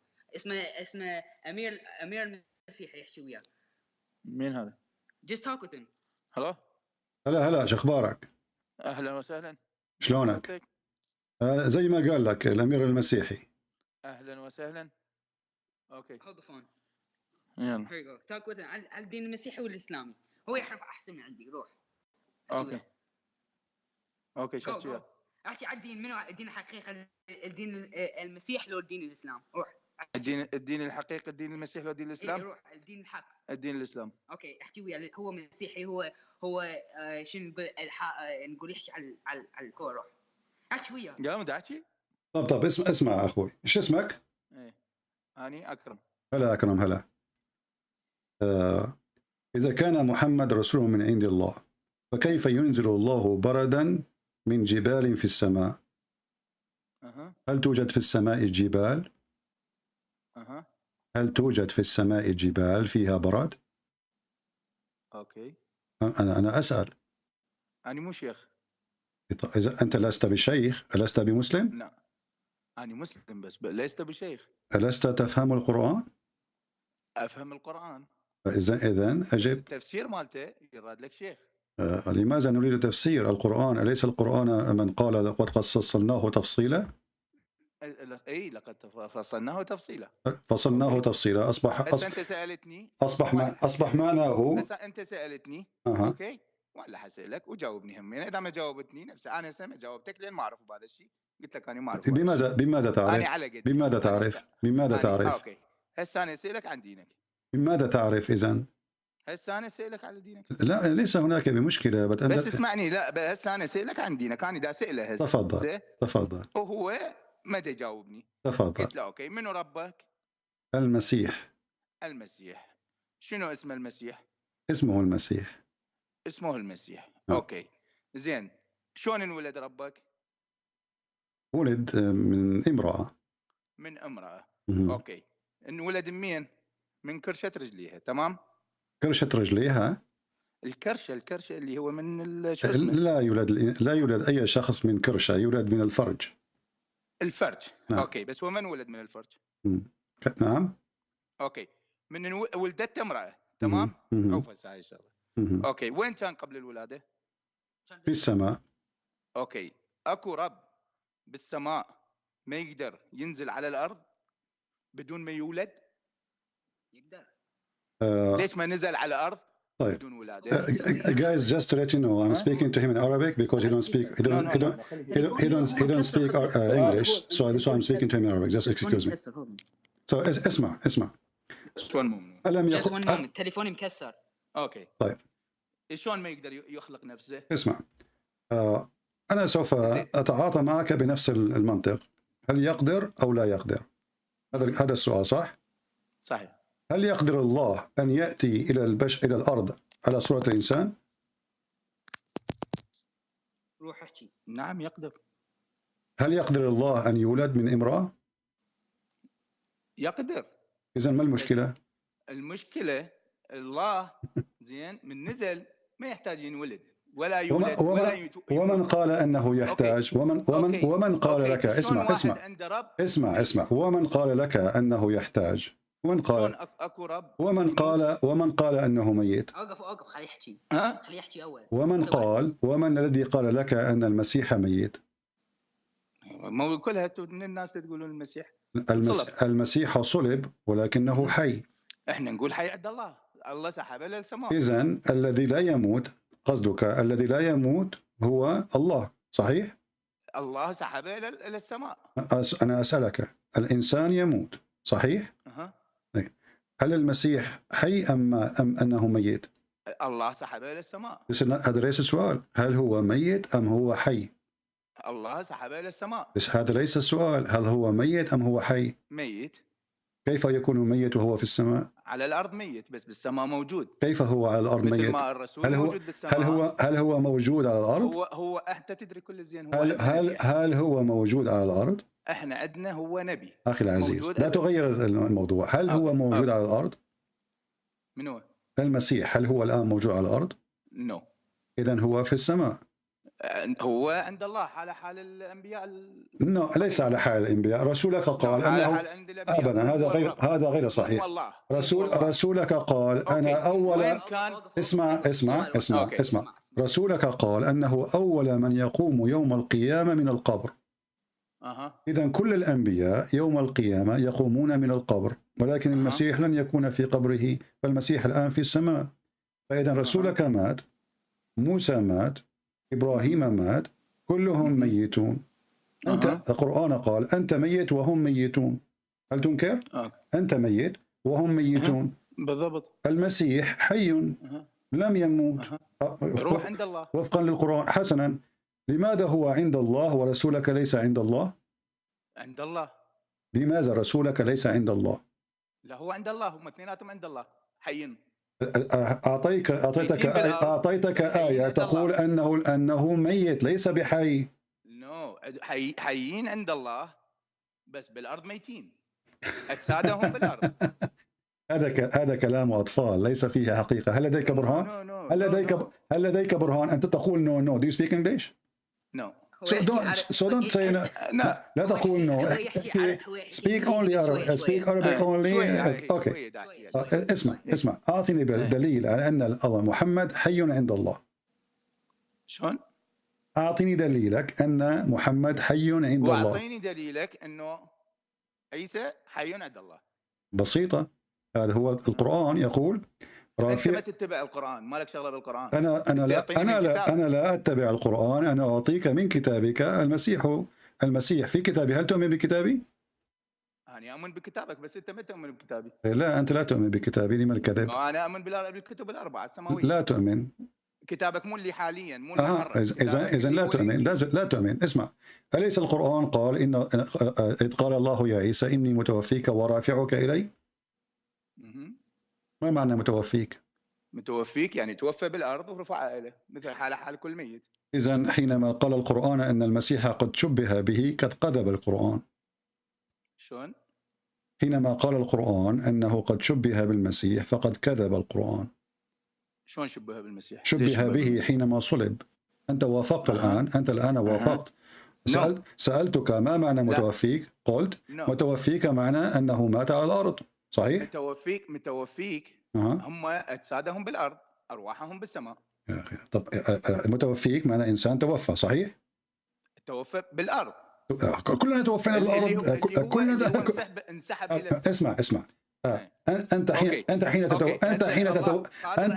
تتوفى لا تغير الموضوع. أنت حين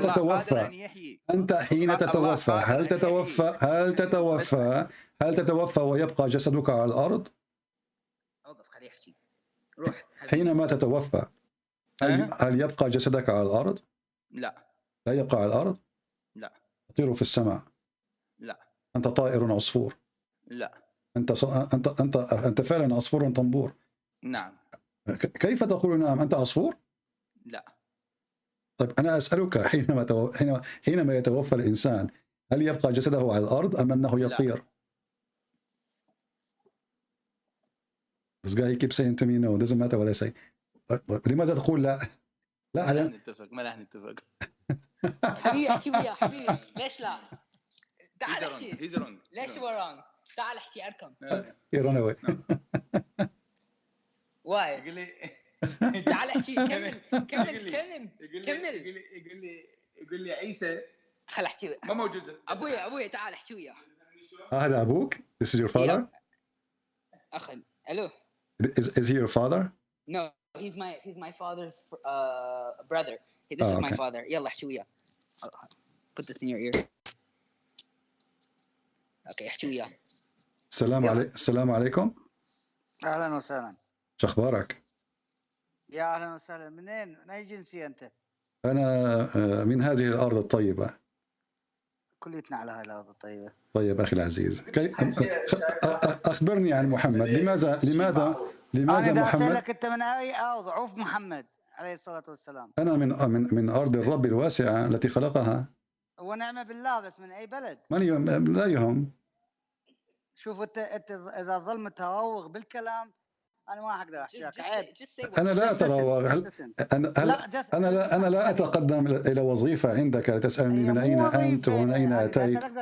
أنا من العراق. اسمح لي حبيبي، أنا وسام من العراق. هلا يعني شخبارك؟ شلونك عيني شلونك؟ شفت أنا أحسن أحسن من عندك. أنا أنت أحسن مني، ولكن هل أنت أحسن مني؟ أنا رسول الله محمد. أنت رسول الله محمد؟ نعم. ليش قلت هيجي؟ من أين هو محمد؟ أخبرني. أين ولد محمد؟ أين ولد محمد؟ أين ولد محمد؟ عليه الصلاة والسلام. ولد في مكة. قلت له جاوبني. ما هو الدليل؟ أين هو الدليل أنه ولد في مكة؟ الدليل بأنما بعث إلى أهل مكة. أين يقول القرآن أنه بعث إلى أهل مكة؟ هسه تسالني بالدين، انا اسالك انت من ايه؟ انت سالتني، انا اجبتك. يقول القران ان الله ارسل محمد الى القرى. يحكي وياك انت ما تقدر تفهم. القرى. اسكت يا حبيبي. القرى. اين تقع القرى؟ والله يمكن بباب الشوجي. انت تسخر من الرسول؟ اذا انت تسخر وانا ما اسخر. طب انا اسالك، القران يقول ان الله ارسل محمد الى القرى. زين انت ليش تحكي عن محمد وانت ما تعرف محمد اين يكون؟ هل انت تعرف اين محمد؟ انه تحت الارض. محمد تحت الارض. صاحبك اخوك قال لي انه في السماء. روحه في السماء وليس جسده. يا اخي طب هو في السماء ام هو الارض؟ هو في الارض وفي السماء. اذا محمد قد مات وهو ميت. هل المسيح في السماء ام في الارض؟ في السماء ما عندي اي معلومه. هل هو في السماء ام في الارض؟ ما عندي اي معلومه. كيف لا تعلم؟ الم يقول القران واني رافعك الي؟ اذا انت تعرف في القران ما اعرف تعذرني. انت لا تعلم في القران، فكيف تكون مسلم؟ اني اصلي لله ما اصلي لله. كيف تصلي ولن تعرف من هو الله؟ ومن هو الله؟ هو خالقك. كيف يكون هو الذي خلقني وهو لا يعلم كيف خلق الخلق؟ هو خلقك وخلقني وخلق كيف يكون هو الخالق؟ كيف يكون هو الخالق وهو لا يعلم كيف خلق الخلق؟ ما اعرف شلون سؤالك، شنو كيف خلق الخلق؟ القرآن يقول في آيات. انت لا تقول لي كل صح قرآن، انت مسيحي. اذا انت تحكي بالقرآن فانت انا مسيحي واعلم القرآن. انت مسيحي وتعلم القرآن ولا تؤمن شنو هاي؟ حيوانك طبعا لان القرآن تدرس برا المدرسة ليس بداخل المدرسة. نحن نعلم على الانترنت. لا تقول لي انا اعلم، انت ليس بمعلم. المعلم هو الذي يؤمن، هو الذي رسولك يؤمن. لا تقول لي رسولك. اذا تقول لي رسولك اسمح لي. رسولك هل يعلم القراءة والكتابة؟ هذا الشيء عادي انه امي. هذا الشيء كيف يكون اميا ويكون كيف يكون اميا ويعلم الناس علما؟ كيف يكون اميا ويعلم الناس علما؟ كيف يكون الجاهل معلم؟ لأن الله أعطاه ميزة خلاه أنه أمي يعلم الأمة. أوكي، الله أعطى محمد فيزا لكي يعلم، لكنه قام يسخر. أنا ما متجاوز عليه وده يسخر. أنت من قلت فيزا، لست أنا لم أقل فيزا، أنت قلت فيزا. مو فيزا، أنا ما قلت لك فيزا. لكن قل له أمي وأنت خريج شنو واكتب كتاب مثله. أنا خريج من كل أنا خريج حقوق وأعلم الشريعة. أوكي. معي شهادات في الشريعة الإسلامية. من أنت؟ يعني أنت سوري هسه طلعت. فإذا أنت لا تعلم في القرآن شيء ولا تعلم في دينك، أنت فقط مسلم جاهل. أوكي، يعني هسه أنت سوري. إذا أنا جاهل وأنت مسيحي تعلم الناس الدين مالتهم، ليش تتدخل بالدين مالتهم إذا أنت مسيحي؟ لماذا تدخل محمد في ديننا؟ ألم يسبنا في القرآن؟ ألم يسخر منا؟ لا. ألم يقل محمد لعن اليهود والنصارى؟ لا. أنت تكذب. أنت تكذب. أنا أعطيك الدليل. أنت لا تعطيني دليل. أنا أعطيك الدليل. أنت الذي أنت الذي اسمع، إذا ما أعطيت محمد إنه كاذب ومحمد صنديق ومحمد كذا، وأنتم الذي صناديق وكذابين يا أخي. عيب عليك. اسمع إذا أعطيتك أنت ما تعرف شو هسه. أنا ما تجاوز عليك. دعنا لا نسب. أنا قلت هذا طبعك في الحياة. أنا قلت أنت كذاب لأن لدي دليل. إذا أعطيك الدليل أن محمد سبنا وشتمنا ماذا تفعل؟ ما حسبكم ولا حشتمكم. طيب إذا أعطيتك الدليل الآن وابنك تعطيني كل دليل. دليلك كذب. كيف يكون دليلي كذب وهو من كلام محمد؟ لا من كلامكم هذا أخي وليس من كلامكم. حديث محمد وليس بحديث محمد، هذا كلامكم أنتم الصنادقة. هل تعلم من هو الزنديق؟ أنتم الصناديق. من هو الزنديق؟ وتحرفون الإنجيل. اسمع، قال محمد هذا صحيح البخاري يقول عائشة. عوف البخاري يا صنديق. أنت صنديق. لا تلمس البخاري ولا تتكلم عن البخاري. لماذا؟ البخاري أنت وجدك وأبيك يعني كلكم ما تروحون فدوه الى الاصفر. شنو ما تروحون فدوه طيب الاصفر؟ هذا الانسان كان معتدلا. أنتم ليس معتدلين. طيب اسمع أنتم ليسوا معتدلين عين. طب اسمع هذا ماكو اسكت. اسمع واحد كذاب. اسمع. هو ما كذاب. الكذاب الذي لا يريد أن يقرأ البخاري. البخاري كذاب. الكذاب.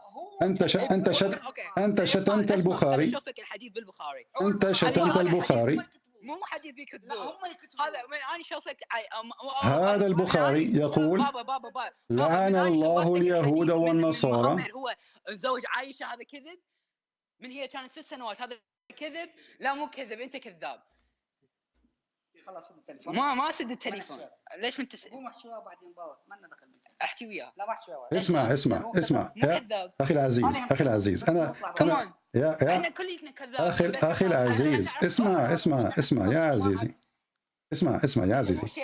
لا داعي للشتم. لا داعي للشتم. اقنعني. طفي محشي وياه اقول لك لا تعاند. اسمع البخاري يقول. هذا اصلا هو ايش قال مو صح. البخاري يقول محمد كذاب فانه هو كذاب. اوكي خلي شوفنا الحديث حبيبي. شوفنا الحديث على الشاشه. لعن الله اليهود والنصارى. ايش قال هذا حديث بالبخاري. البخاري ومسلم. لعن الله اليهود والنصارى. والحديث امامك. ماما تعالي احكي وياه. كلوز بليز. اوقف واخروا. شو تريد؟ اوكي تعال احكي. اركم تعال احكي. اوكي اخذ تعال. يغلط وكذا وكذا. ما قاعد يغلط. ايش قاعد يقول؟ الو هلا. الو اخي العزيز. نعم احكي. بس وينك؟ بسمعني. انت بسمعني اخي العزيز. تفضل. الو تفضل. شو اسمه هو؟ امير المسيحي اسمه. نو جس امير، لان مو مسيحي هو. المسيح ما يحجون هيك. المسيح ما يحجون. اوكي تفضل. المسيح مؤدبين اكثر منه. اوكي. طب اذا كان المسيح مؤدبين، هل كان رسولك مؤدب؟ رسولي أأدب منك ومن الخلاق. كيف يلعن ويسب؟ إن كان هو مؤدب. بس أقول لك شغلة يا عزيزي، إن كان رسولك مؤدب، أنا أمام الدليل. كل خير صار ساعة محترميك. أنا على أبوك لو الطياح الله حظك. كان ما أقدر أسب النبي الله زين عيسى زين، لأن هو بقرآني والنبي عندي. طيب اسمع. محمد ابن كلاب. No, that's disgusting. But hey, don't spit on my screen. Don't you dare. You're gonna buy me a new one. What's wrong with you? You're gonna buy me a new one. Don't spit on my screen. What's wrong with you? Can you read the hadith? No. Why not? No, because he's طايح. What does that mean? لأن هو بشر طايح سخيف. بس السر.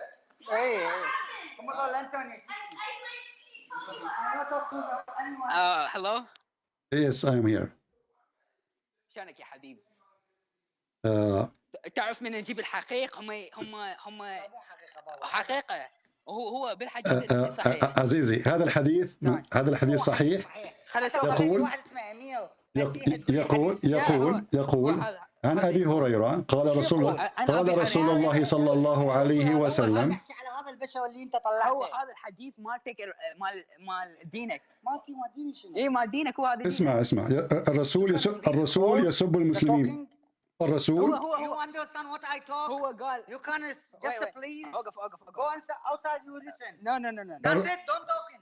الرسول يسب المسلمين. اسمع. اللهم إني. هو قال الرسول يسب المسلمين. اسمع. هذا صحيح مسلم. هو قال هذا صحيح مسلم. الدليل والبرهان.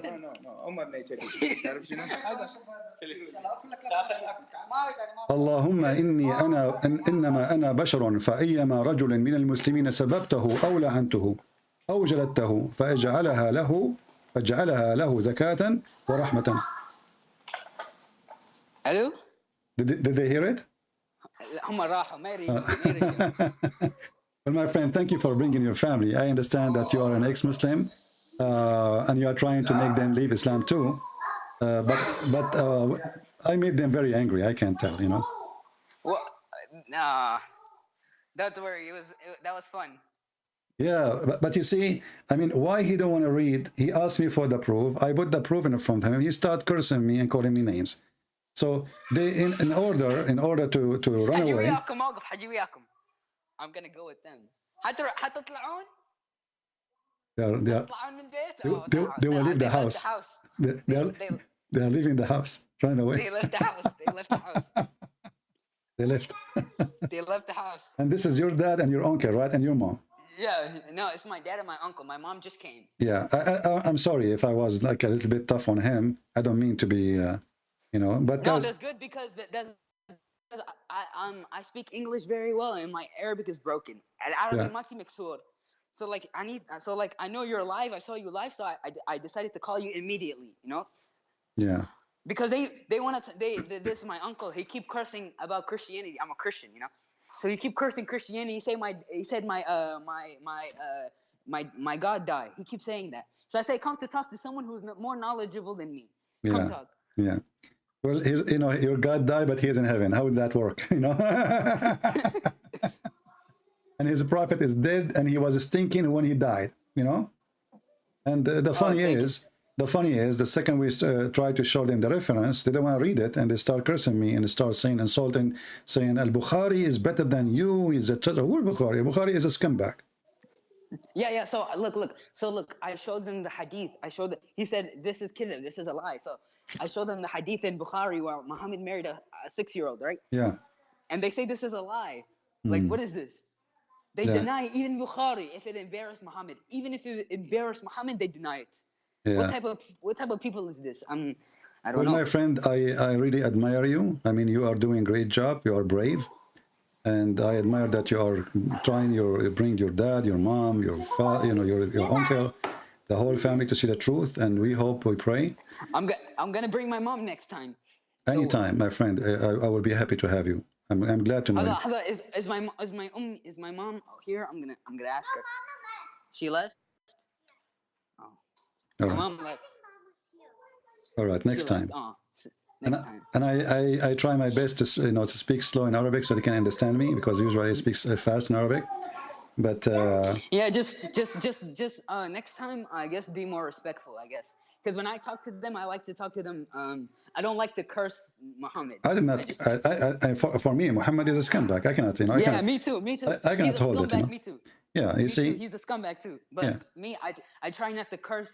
I try not to curse him. I did not curse him. I just said he is a liar. I did not curse. I never use a bad language. I never use any bad language. It was your uncle, I think. Your uncle. He spit on my phone. He spit on my phone, bro. He spit on my phone. He spit at your phone. Okay. Yeah. He's gonna break my headphone. All right, my friend. Well, thank you very much for calling. It was fun. We hope soon they will listen more and they will see the truth. Never give up. Never give up. I don't give up. All right. I try to tell them the truth. They make fun. All right. And then he want to say the gospel is mahroof. Even in your Quran, the gospel is not mahroof. And even if the gospel, as they say, it is muharraf, that's mean that Allah is stupid, because he is the one who said the gospel. So this is the problem of Allah, not my problem. Yeah. You hear him, right? He said Allah sent the 4 books, right? Yeah. You hear him. Yeah. So if those are the book of Allah, and then Allah don't want to protect them, so what's my problem? I don't live forever. I'm a person who will live 60, 70, 80 years. I will die, right? And then I cannot protect the book. The God who sent the book who protected. So why Allah want to protect the Quran? Don't want to protect the gospel he sent? That is even more stupid. Anyway, my friend. Can you post that clip with subtitles for me? Can you post it with subtitles? About what? You mean your recording? No, like my parents, my dad and my uncle. Yeah. Okay. Well, I will try later to just record it and post it again in YouTube. In subtitles, with subtitles. A subtitle, that will be a hard job for me. I don't have time. Maybe you can. Maybe you can add subtitle. All right. All right. Thank you. Okay, my friend. Take care. Yeah, the problem, you know, this is his, you know, his father, his mother, his uncle, you know. And they get really so angry, you know, they get really, really angry, and they start calling me names. And as you see, he spit at the phone of his son. Now his son, he left Islam, he became a Christian. And he is trying, and I think he come, I don't know, as I remember, I think he come a Christian after he listened to me and called me. As I remember, he can correct me if I'm wrong. And now he's trying to, you know, to make his family wake up, his mom and his dad and his uncle.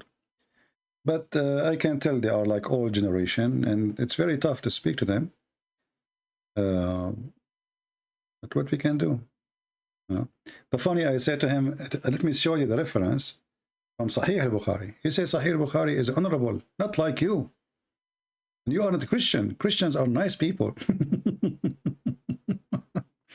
So Christians are nice people. Why you want to kill them then? As long as we are, so you see the Islam, the stupidity of the religion. When you are not exposing Islam and the Muslim taking your land, humiliating you, then you are a good Christian. The second you stand against this garbage cult, you are a bad person. It's a very difficult job, not for me. Nothing difficult for me. If they stay, if they are really consistent and they're there, they will leave Islam in a few hours. You know?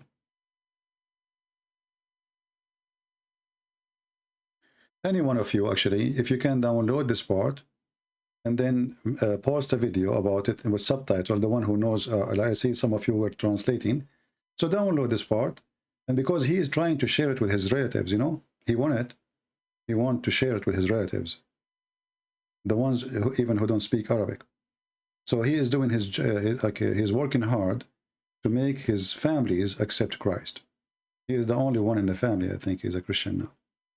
And actually, he's very brave. I mean, this guy is standing in front of all his family, and he is telling them Muhammad is a fraud. He is, you know, this is very, very, a very admired person. Yeah. And the second I start showing them reference, you know, he said, Christian people don't insult. I said, damn, you know, you're a prophet. And I said to him, you're a liar. I'm not insulting. He's saying, I'm not saying the truth. I said, you're a liar. This is what it says. So then he starts saying, Christian people don't insult. I said, well, your prophet, he insulted the Christian, he insulted the Jews, he called them names, and even he insulted Muslims. As you see the hadith in front of you, I still have it in Arabic, but let me put it in English. Muhammad, he claimed that when he insulted Muslims, and he even beat them, he beat them up. He put condition in his God that anyone he insult him or he did beat him, that is going to be a blessing for him. Yeah, and when I start going like tough with the proofs, he starts using the word, the shit word, you know. But it's okay. And you know, just because he is, for the sake of his son, actually, I was being extra patient. I did not hang up. Yeah.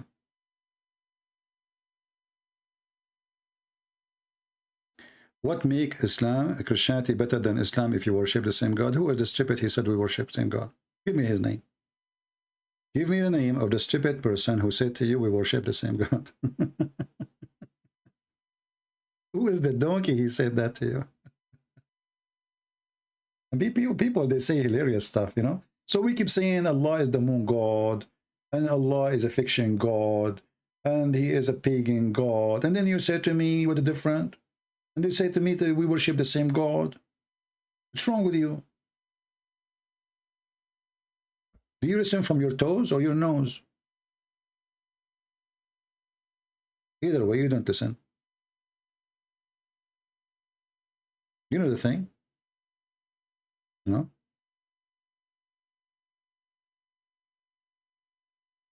Yeah. We worship the same God. How in the world? Only the foolish people, they say that Christians and Jews and Muslims, they have they are Abrahamic. That is a big fat lie. They are not.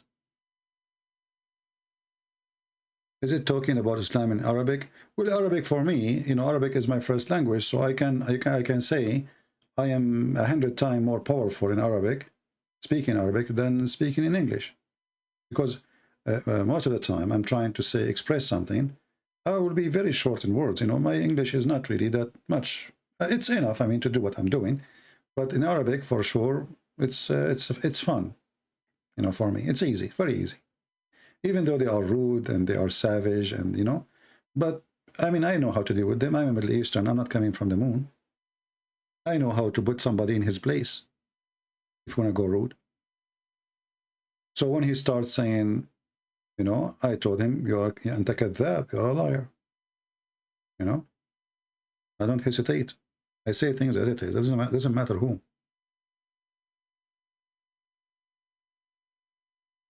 Actually, he himself, he called him, his uncle, I think, he's talking, he told him, you are the liar. He told his uncle, you are the liar. And the guy is showing you the proof in front of you on the screen. Read it, Sahih al-Bukhari. He told him, this is al-Bukhari, read it. He didn't want to read it.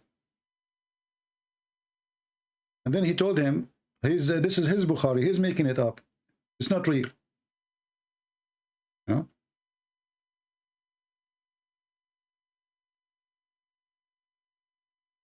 Indonesian Christian worship Allah too. No, my friend, this is false.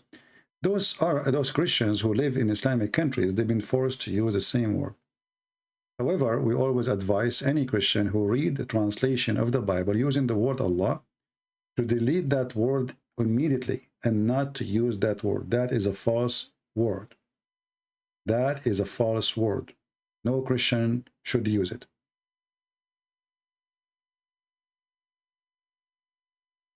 Anything is not from the Bible is not true. We cannot find Allah in the Bible. So if you find it in a translation, that is a false translation.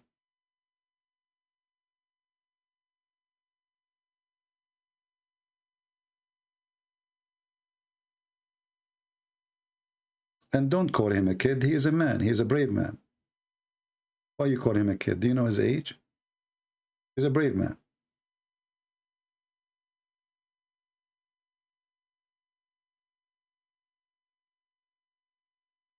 Yeah, amazing. I mean, he didn't want to read it because it's embarrassing. So the only way for them to escape the embarrassment is to spit at the phone and start saying rude words and to run away. They left the house. You know, they left the house. They don't want to continue in the conversation. If they are sure of their belief, they will say, okay, show us. We challenge you. You know, you said to me, I'm a liar. Okay, show us. And then I have to show you. If I do not show you, as you see, I have it on the screen. Muhammad, he beat people. He cursed people, and he claimed that he put condition on Allah. Have you ever heard of somebody, a man, he made a condition with his God that anyone I curse him, you give him some reward? Anyone I whip his back? This guy, even he's beating people unjust. This is what it's meant here. Because he's saying, I'm just a human. People are upset. What kind of a prophet is prophet? Imagine Jesus is beating his disciples unjustly. Not only he is violent, he is beating them unjustly, and he is using bad language. It says, لَعَنْتُهُ وَسَبَبْتُهُ. Anyone I curse or I say bad words to him, bad words like the F word, Sabba. And then he claimed that he put condition in his God. And those are Muslims. You see, this guy, he cursed the Christians. He said the F word to the Christians, but now he is doing it to the Muslim too. And as you see, this is Sahih. This is Sahih Muslim. This is not fabricated hadith.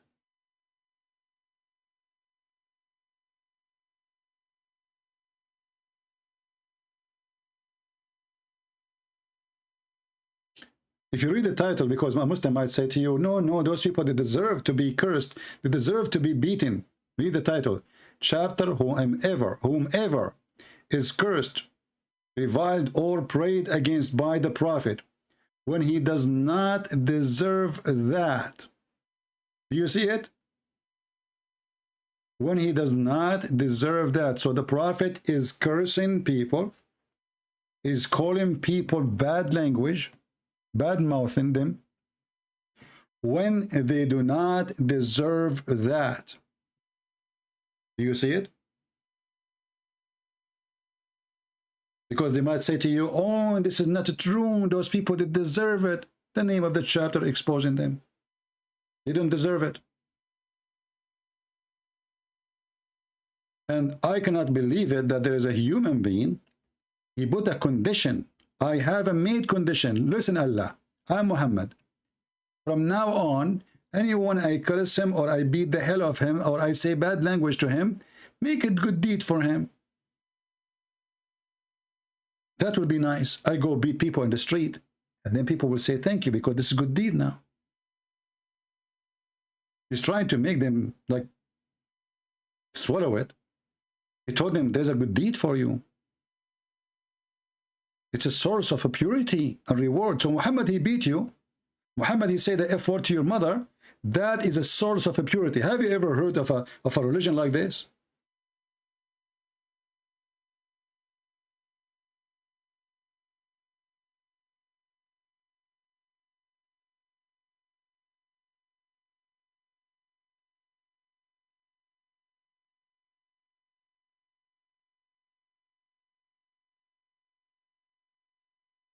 Catty Cat saying,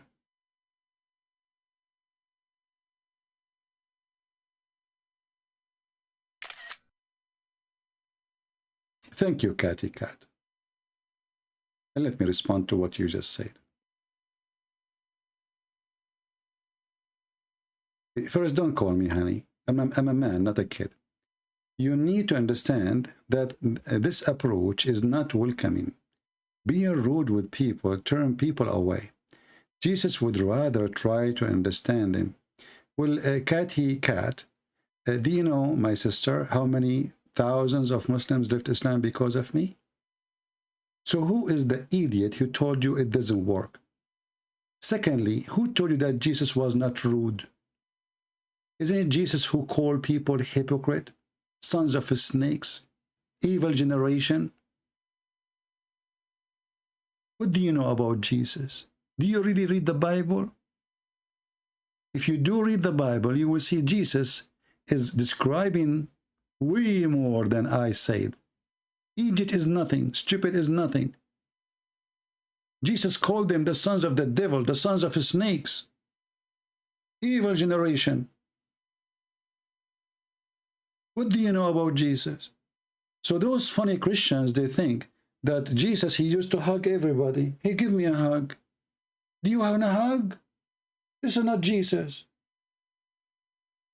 Jesus, he went to the temple and he flipped the table on those who, and he said to them, you made the house of my father a bazaar. What do you know about Jesus? And as long, Sister Catty Cat, you are too much of a cat. As long you don't think my way work, so why you don't do better, open a channel and make the Muslims leave Islam? Compete. Let us see your way. Let us see how many thousand they will leave. As you see, the one who is calling me now, he left Islam because he listened to me. And now he is bringing all his family, trying to make him to leave Islam. And you are telling me it doesn't work? Lord have mercy. It doesn't work.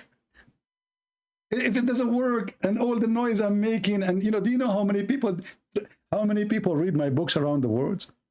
Do you know that the biggest country in the world of Muslims, Indonesia, is #1 listening to me? Do you know that every sheikh in Indonesia speak about me? Do you know how much damaging we are doing to this stupid religion? But if you are here, what you will do? You will sing to them, you say, I love you. Do you love me? They will laugh at you.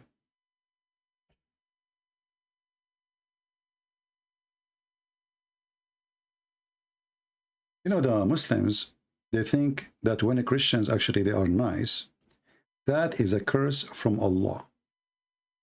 That is a curse. So Allah, he cursed us and he made us nice. And nice in a way we are subdued. We can be humiliated. So in the Quran, this is why when the Christian, they show their kindness, the Muslim, they take the Quran seriously. They say, see, they are kind not because they are good. They are kind because Allah cursed them and He made them do that. Chapter 3, verse number 12.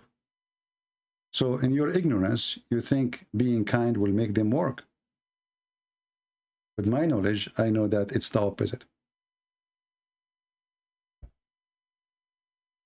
And you know, one of the most silly thing I see, when somebody, he did not even make one Muslim leave Islam. And then he come to school me about how to talk to Muslim. Isn't it really weird? Just forget about her, okay? Just forget about the lady. I mean, she made this comment. But always I receive those comments. You know, people says to me, I think you should change the way, trust me. The reason I am scaring the hell of this Satan, because of my way. Straight, direct, honest, as it is. Don't do politics. We are sick of it. Never sugarcoat. Speak like Jesus. If you are proud of Jesus.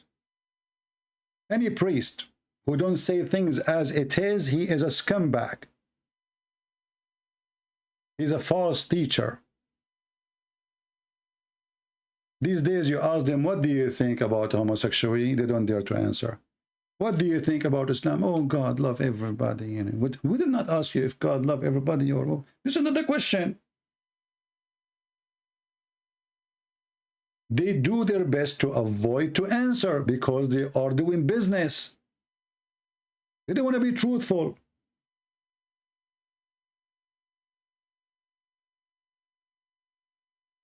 They don't dare to say even what is sin, what is not, what is right, what's wrong. So what is exactly, what make you priest? Or we do ritual. We are hippie.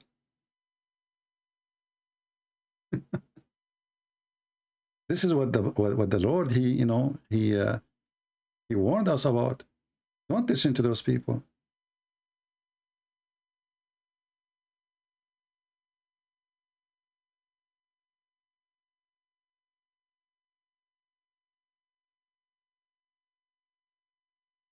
Why you are insulting Christians for asking not to insult us? Well, you see, Hafiz, let me call you so everybody will laugh. So this Hafiz, he's a Muslim. He said to me, why you are insulting Christians because they asked not to insult us?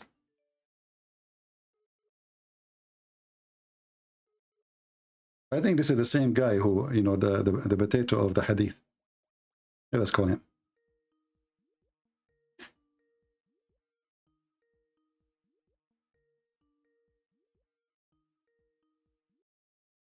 Hello?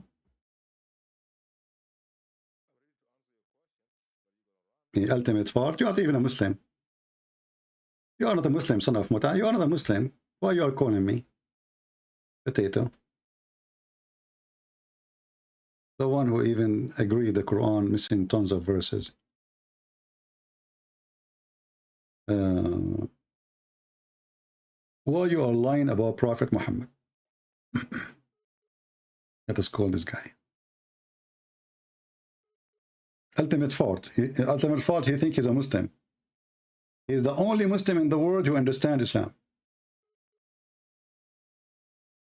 See, the funny is, when a Muslim, he says, why you are insulting the Christian for saying not to insult Muslims? I'm not insulting Muslims, you are insulting yourself. But just to show you how stupid you are, it is your prophet, he ordered the Muslims to insult every Christian.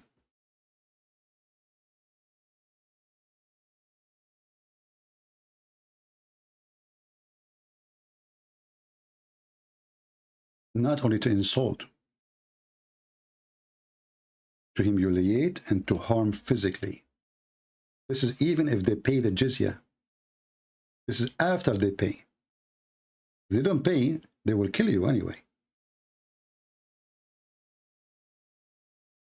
So this is the command of Muhammad. Let us show you in the screen. What and how a Muslim he deal with someone is Christian if he see him in the street. What he will do with him.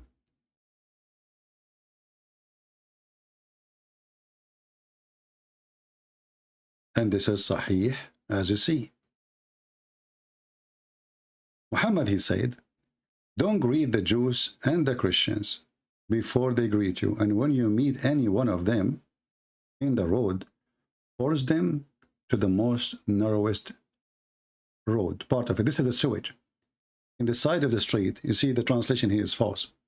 It says, لا تبدأوا اليهود والنصارى بالسلام, which means the Muslims are higher. You know, they have always to greet you first. They are higher than you. They have to be subdued. They are the one that salute. You don't salute. And if you meet any of them in the road, you have to give them no position in the street. They don't walk like normal people, with the people of honor. They force them to walk in the sewage. The narrowest part of it is the sewage. In the side of the road, there's low ground where all the water from the houses come. Women wash dishes behind the door. There's a hole in the door or next to the door where the water go out. And this is exposed sewage. A Christian is coming by and a Muslim facing him from the other side. The Christian, he have to salute the Muslim and he have to jump, otherwise the Muslim will force him. And this is telling you how Muhammad is the best man. You see the best man? This is the best man.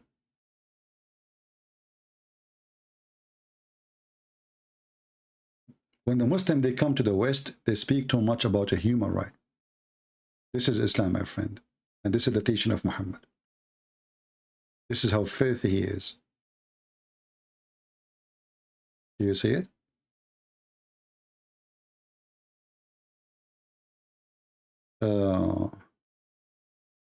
Can you show us the Arabic word sewage? There is no word here says sewage, but we know what it is. أضيق الطريق, the narrowest one. It's a road. How the road will have two roads? It's one road. So how you can have one road and the road is suddenly is narrow? There's a sewage in the size of the road. That is the narrowest part of it. The narrowest part of it.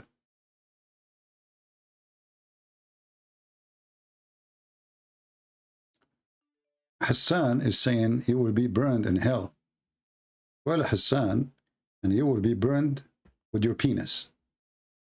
You are a penis worshipper. You don't worship God, you worship your penis. Everything is about your penis. What kind of God? He promised you a penis will never go limp unless he is a penis. You see, if God is noble and he is holy, this is the last thing we'll think about, and penis. Don't worry, your penis will never go limp. This is God. This is a pimp. Penis worshipper. What kind of God he promised you women with big boobs? Why even he thinking about the boobs? Okay, he will give you women. Okay, he will make them beautiful. Why he describe the boobs? Why he even describe the vagina? It doesn't work without describing them, like just to make you excited, just to make you die for him. Muhammad, he knew that you are a pervert. He knew who's going to follow him, the pervert one. And the pervert, they like to be pervert. I do not need to explain it. So let me talk to them about boobs. And then when we control the sexual organs, the brain will stop functioning because he's horny now. Fully breasted. Look at this Muslim translation. Every translation give you different translation. Fully breasted. This guy is what? A splendid spouse. Splendid. The boobs is gone. There's no boobs now. Splendid. Different one. A top. Full bosomed. The other one splendid. It became what? Full bosomed. I'm so glad they are full bosomed. You know, I was worried that they are half so bosomed. I mean, I cannot take it really to have women who they are made for my joy, and they have so poisoned. I mean, enough is enough. We want full poisoned. You see, this God, he wrote his office, and he is holy, and now he is thinking, how I will make my slaves happy. I will give them women with full poisoned. Hey, brother Abdul, how big the poison do you want? How many kilos? The poison God. So right now, as we speak, Allah making poison, full poison, sorry. And look, this guy, every one of them had different words. Look, a youthful median-like age. Look, what the heck? There's no breast no more. The other one is splendid. This guy youthful. What happened to the boobs? What the heck? Those people, they don't corrupt the Quran, by the way. They are preserving the Quran. Full bosomed. The other guy, young youth. This guy is what? Let us go to Yusuf Ali. Hold on, Yusuf Ali. This is the word I like, which would take me 10 years to learn how to read it. Don't laugh at me how I say it, okay? Because this is the correct way. The American and the English, when they say it to you, they are deceiving you. They are kuffar. Volleyball. No, not volleyball. Basketball. No. Batus. Wala something, you know? So Allah will give you tatus, women. Who hate that? Finally, we will get potatoes. Actually, this is potatoes. You know, big potatoes, big one. And the nipple, my brother, is going to be so huge, round and beautiful. You know, and not only that, I heard, I don't know if this is a true rumor or not, that coming in you know, I-14 Veletibus is going to have a bounce like nipples, like. So, like, they are unbreakable. So, like, if you push your wife in the ground, in heaven, not here, she will not break. Like, the nipples will not scratches, you know? So, they are anti-scratches. So, like, they will make, like, sound like boing, boing, boing, boing, boing, boing. They are, like, bounced, you know? Because they are, like, very flexible, you know? So, this is God. And look, this God. And then a cup full to the brim. To the brim. I mean, how generous this God is to the brim. The cup, brother. I was worried, man. I was worried. It's not full for the... Now, what the heck is that? A cup full for the brim. What is that? Is that a bar? This is a bar. This is a sexy club. River of wine. Full boobs. Your vagina, nobody touch it. Nobody F it, excuse me. What the heck is that?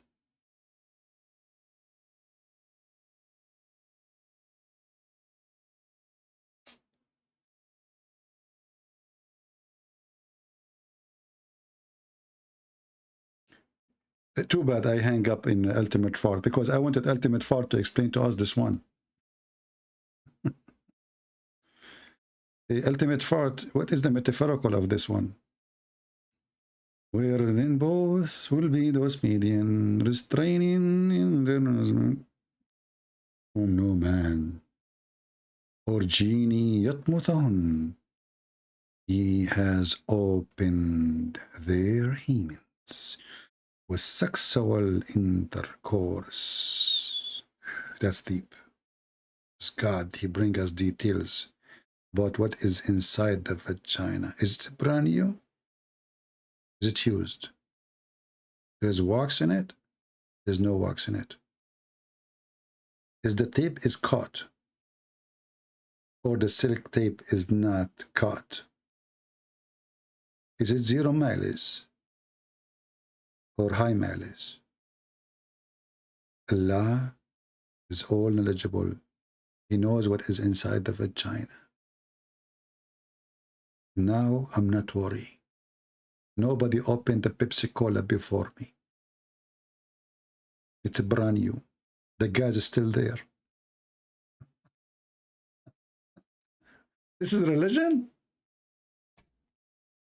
This is religion. The best man.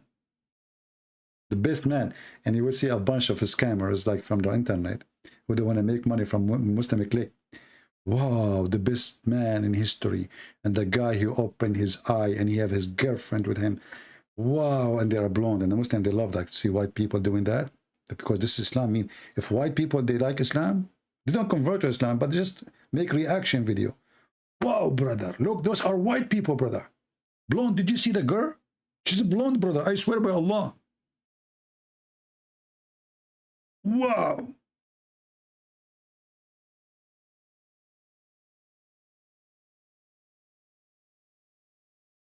I'm really convinced. Anyway, guys, I think we have enough for today. If any of you download the video and you have add subtitle to the Arabic conversation, send me the link so we can share it, you know, like I will post it in Patreon, so our friend here who brought his family who speak Arabic, he can download it or he can share it. I want to say thank you all for being here. We pray to the Lord to forgive those Muslims who were cursing me today. I don't hate them and I will never hate them. They are poor people, you know, they are being lied to, they are being fooled. And obviously Muhammad is the problem. It's not them. People, they are born in this religion, they think they are right. And they struggle to hear the truth.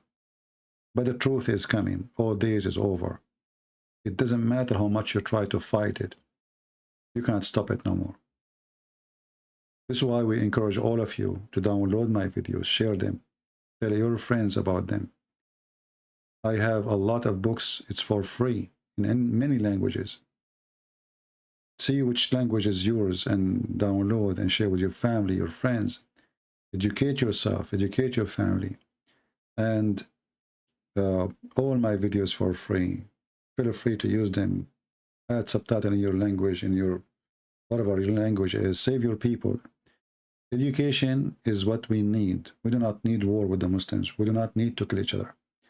We want peace in this earth as the Lord he wants. And the devil, he wants us to kill Muslims. The devil, he wants the Muslim to kill us too. For this is how we enjoy this earth. So we will not hate the Muslims, but we will defend ourselves if we have to. However, we will not hate them and we will fight hate. And we are here to fight the hatred of Satan, like Allah, like Muhammad. The Lord, he says, love your enemy, pray for those who curse you. Pray for them, not only forgive them. So we pray for the family of our friend who he become a Christian, to see the truth, and the truth will set them free. We pray for their forgiveness. We pray that the Lord will open their eyes, bring them to be saved so he can enjoy his life with his family. And after they believe in Jesus, they will change. They will be different people. They will see the world in a different way. Christ save you, and Christ save me, for he is the Savior. And when a Muslim, he say that he believe in Isa, he just admitted that he believe in Jesus, Yeshua, the Savior. Yahweh or Yahweh, save. This is what you are saying when you say his name. Yahweh, save. God, save. That is Jesus. And the Messiah is even a way more powerful title. How you can run away from such a name? His name is holy, and he is holy. And right now he is in the holy heaven. And one day he will come with the glory of his angels. And those who don't believe in him, they will live with sorrow. Or they will live forever, but in hellfire. And those who believe in him, they will join the Lord and live in his kingdom. And we will not be after sex. And our joy is going to be joy of the Lord, which nobody can describe and have nothing to do with food and eat and money and sex. For the house of God is holy, and only holiness inside his house, which we are going to be. Thank you all. May the Lord bless you. Until we see you soon again. Christ is Lord. Islam is false. And we prove it every day. Take care.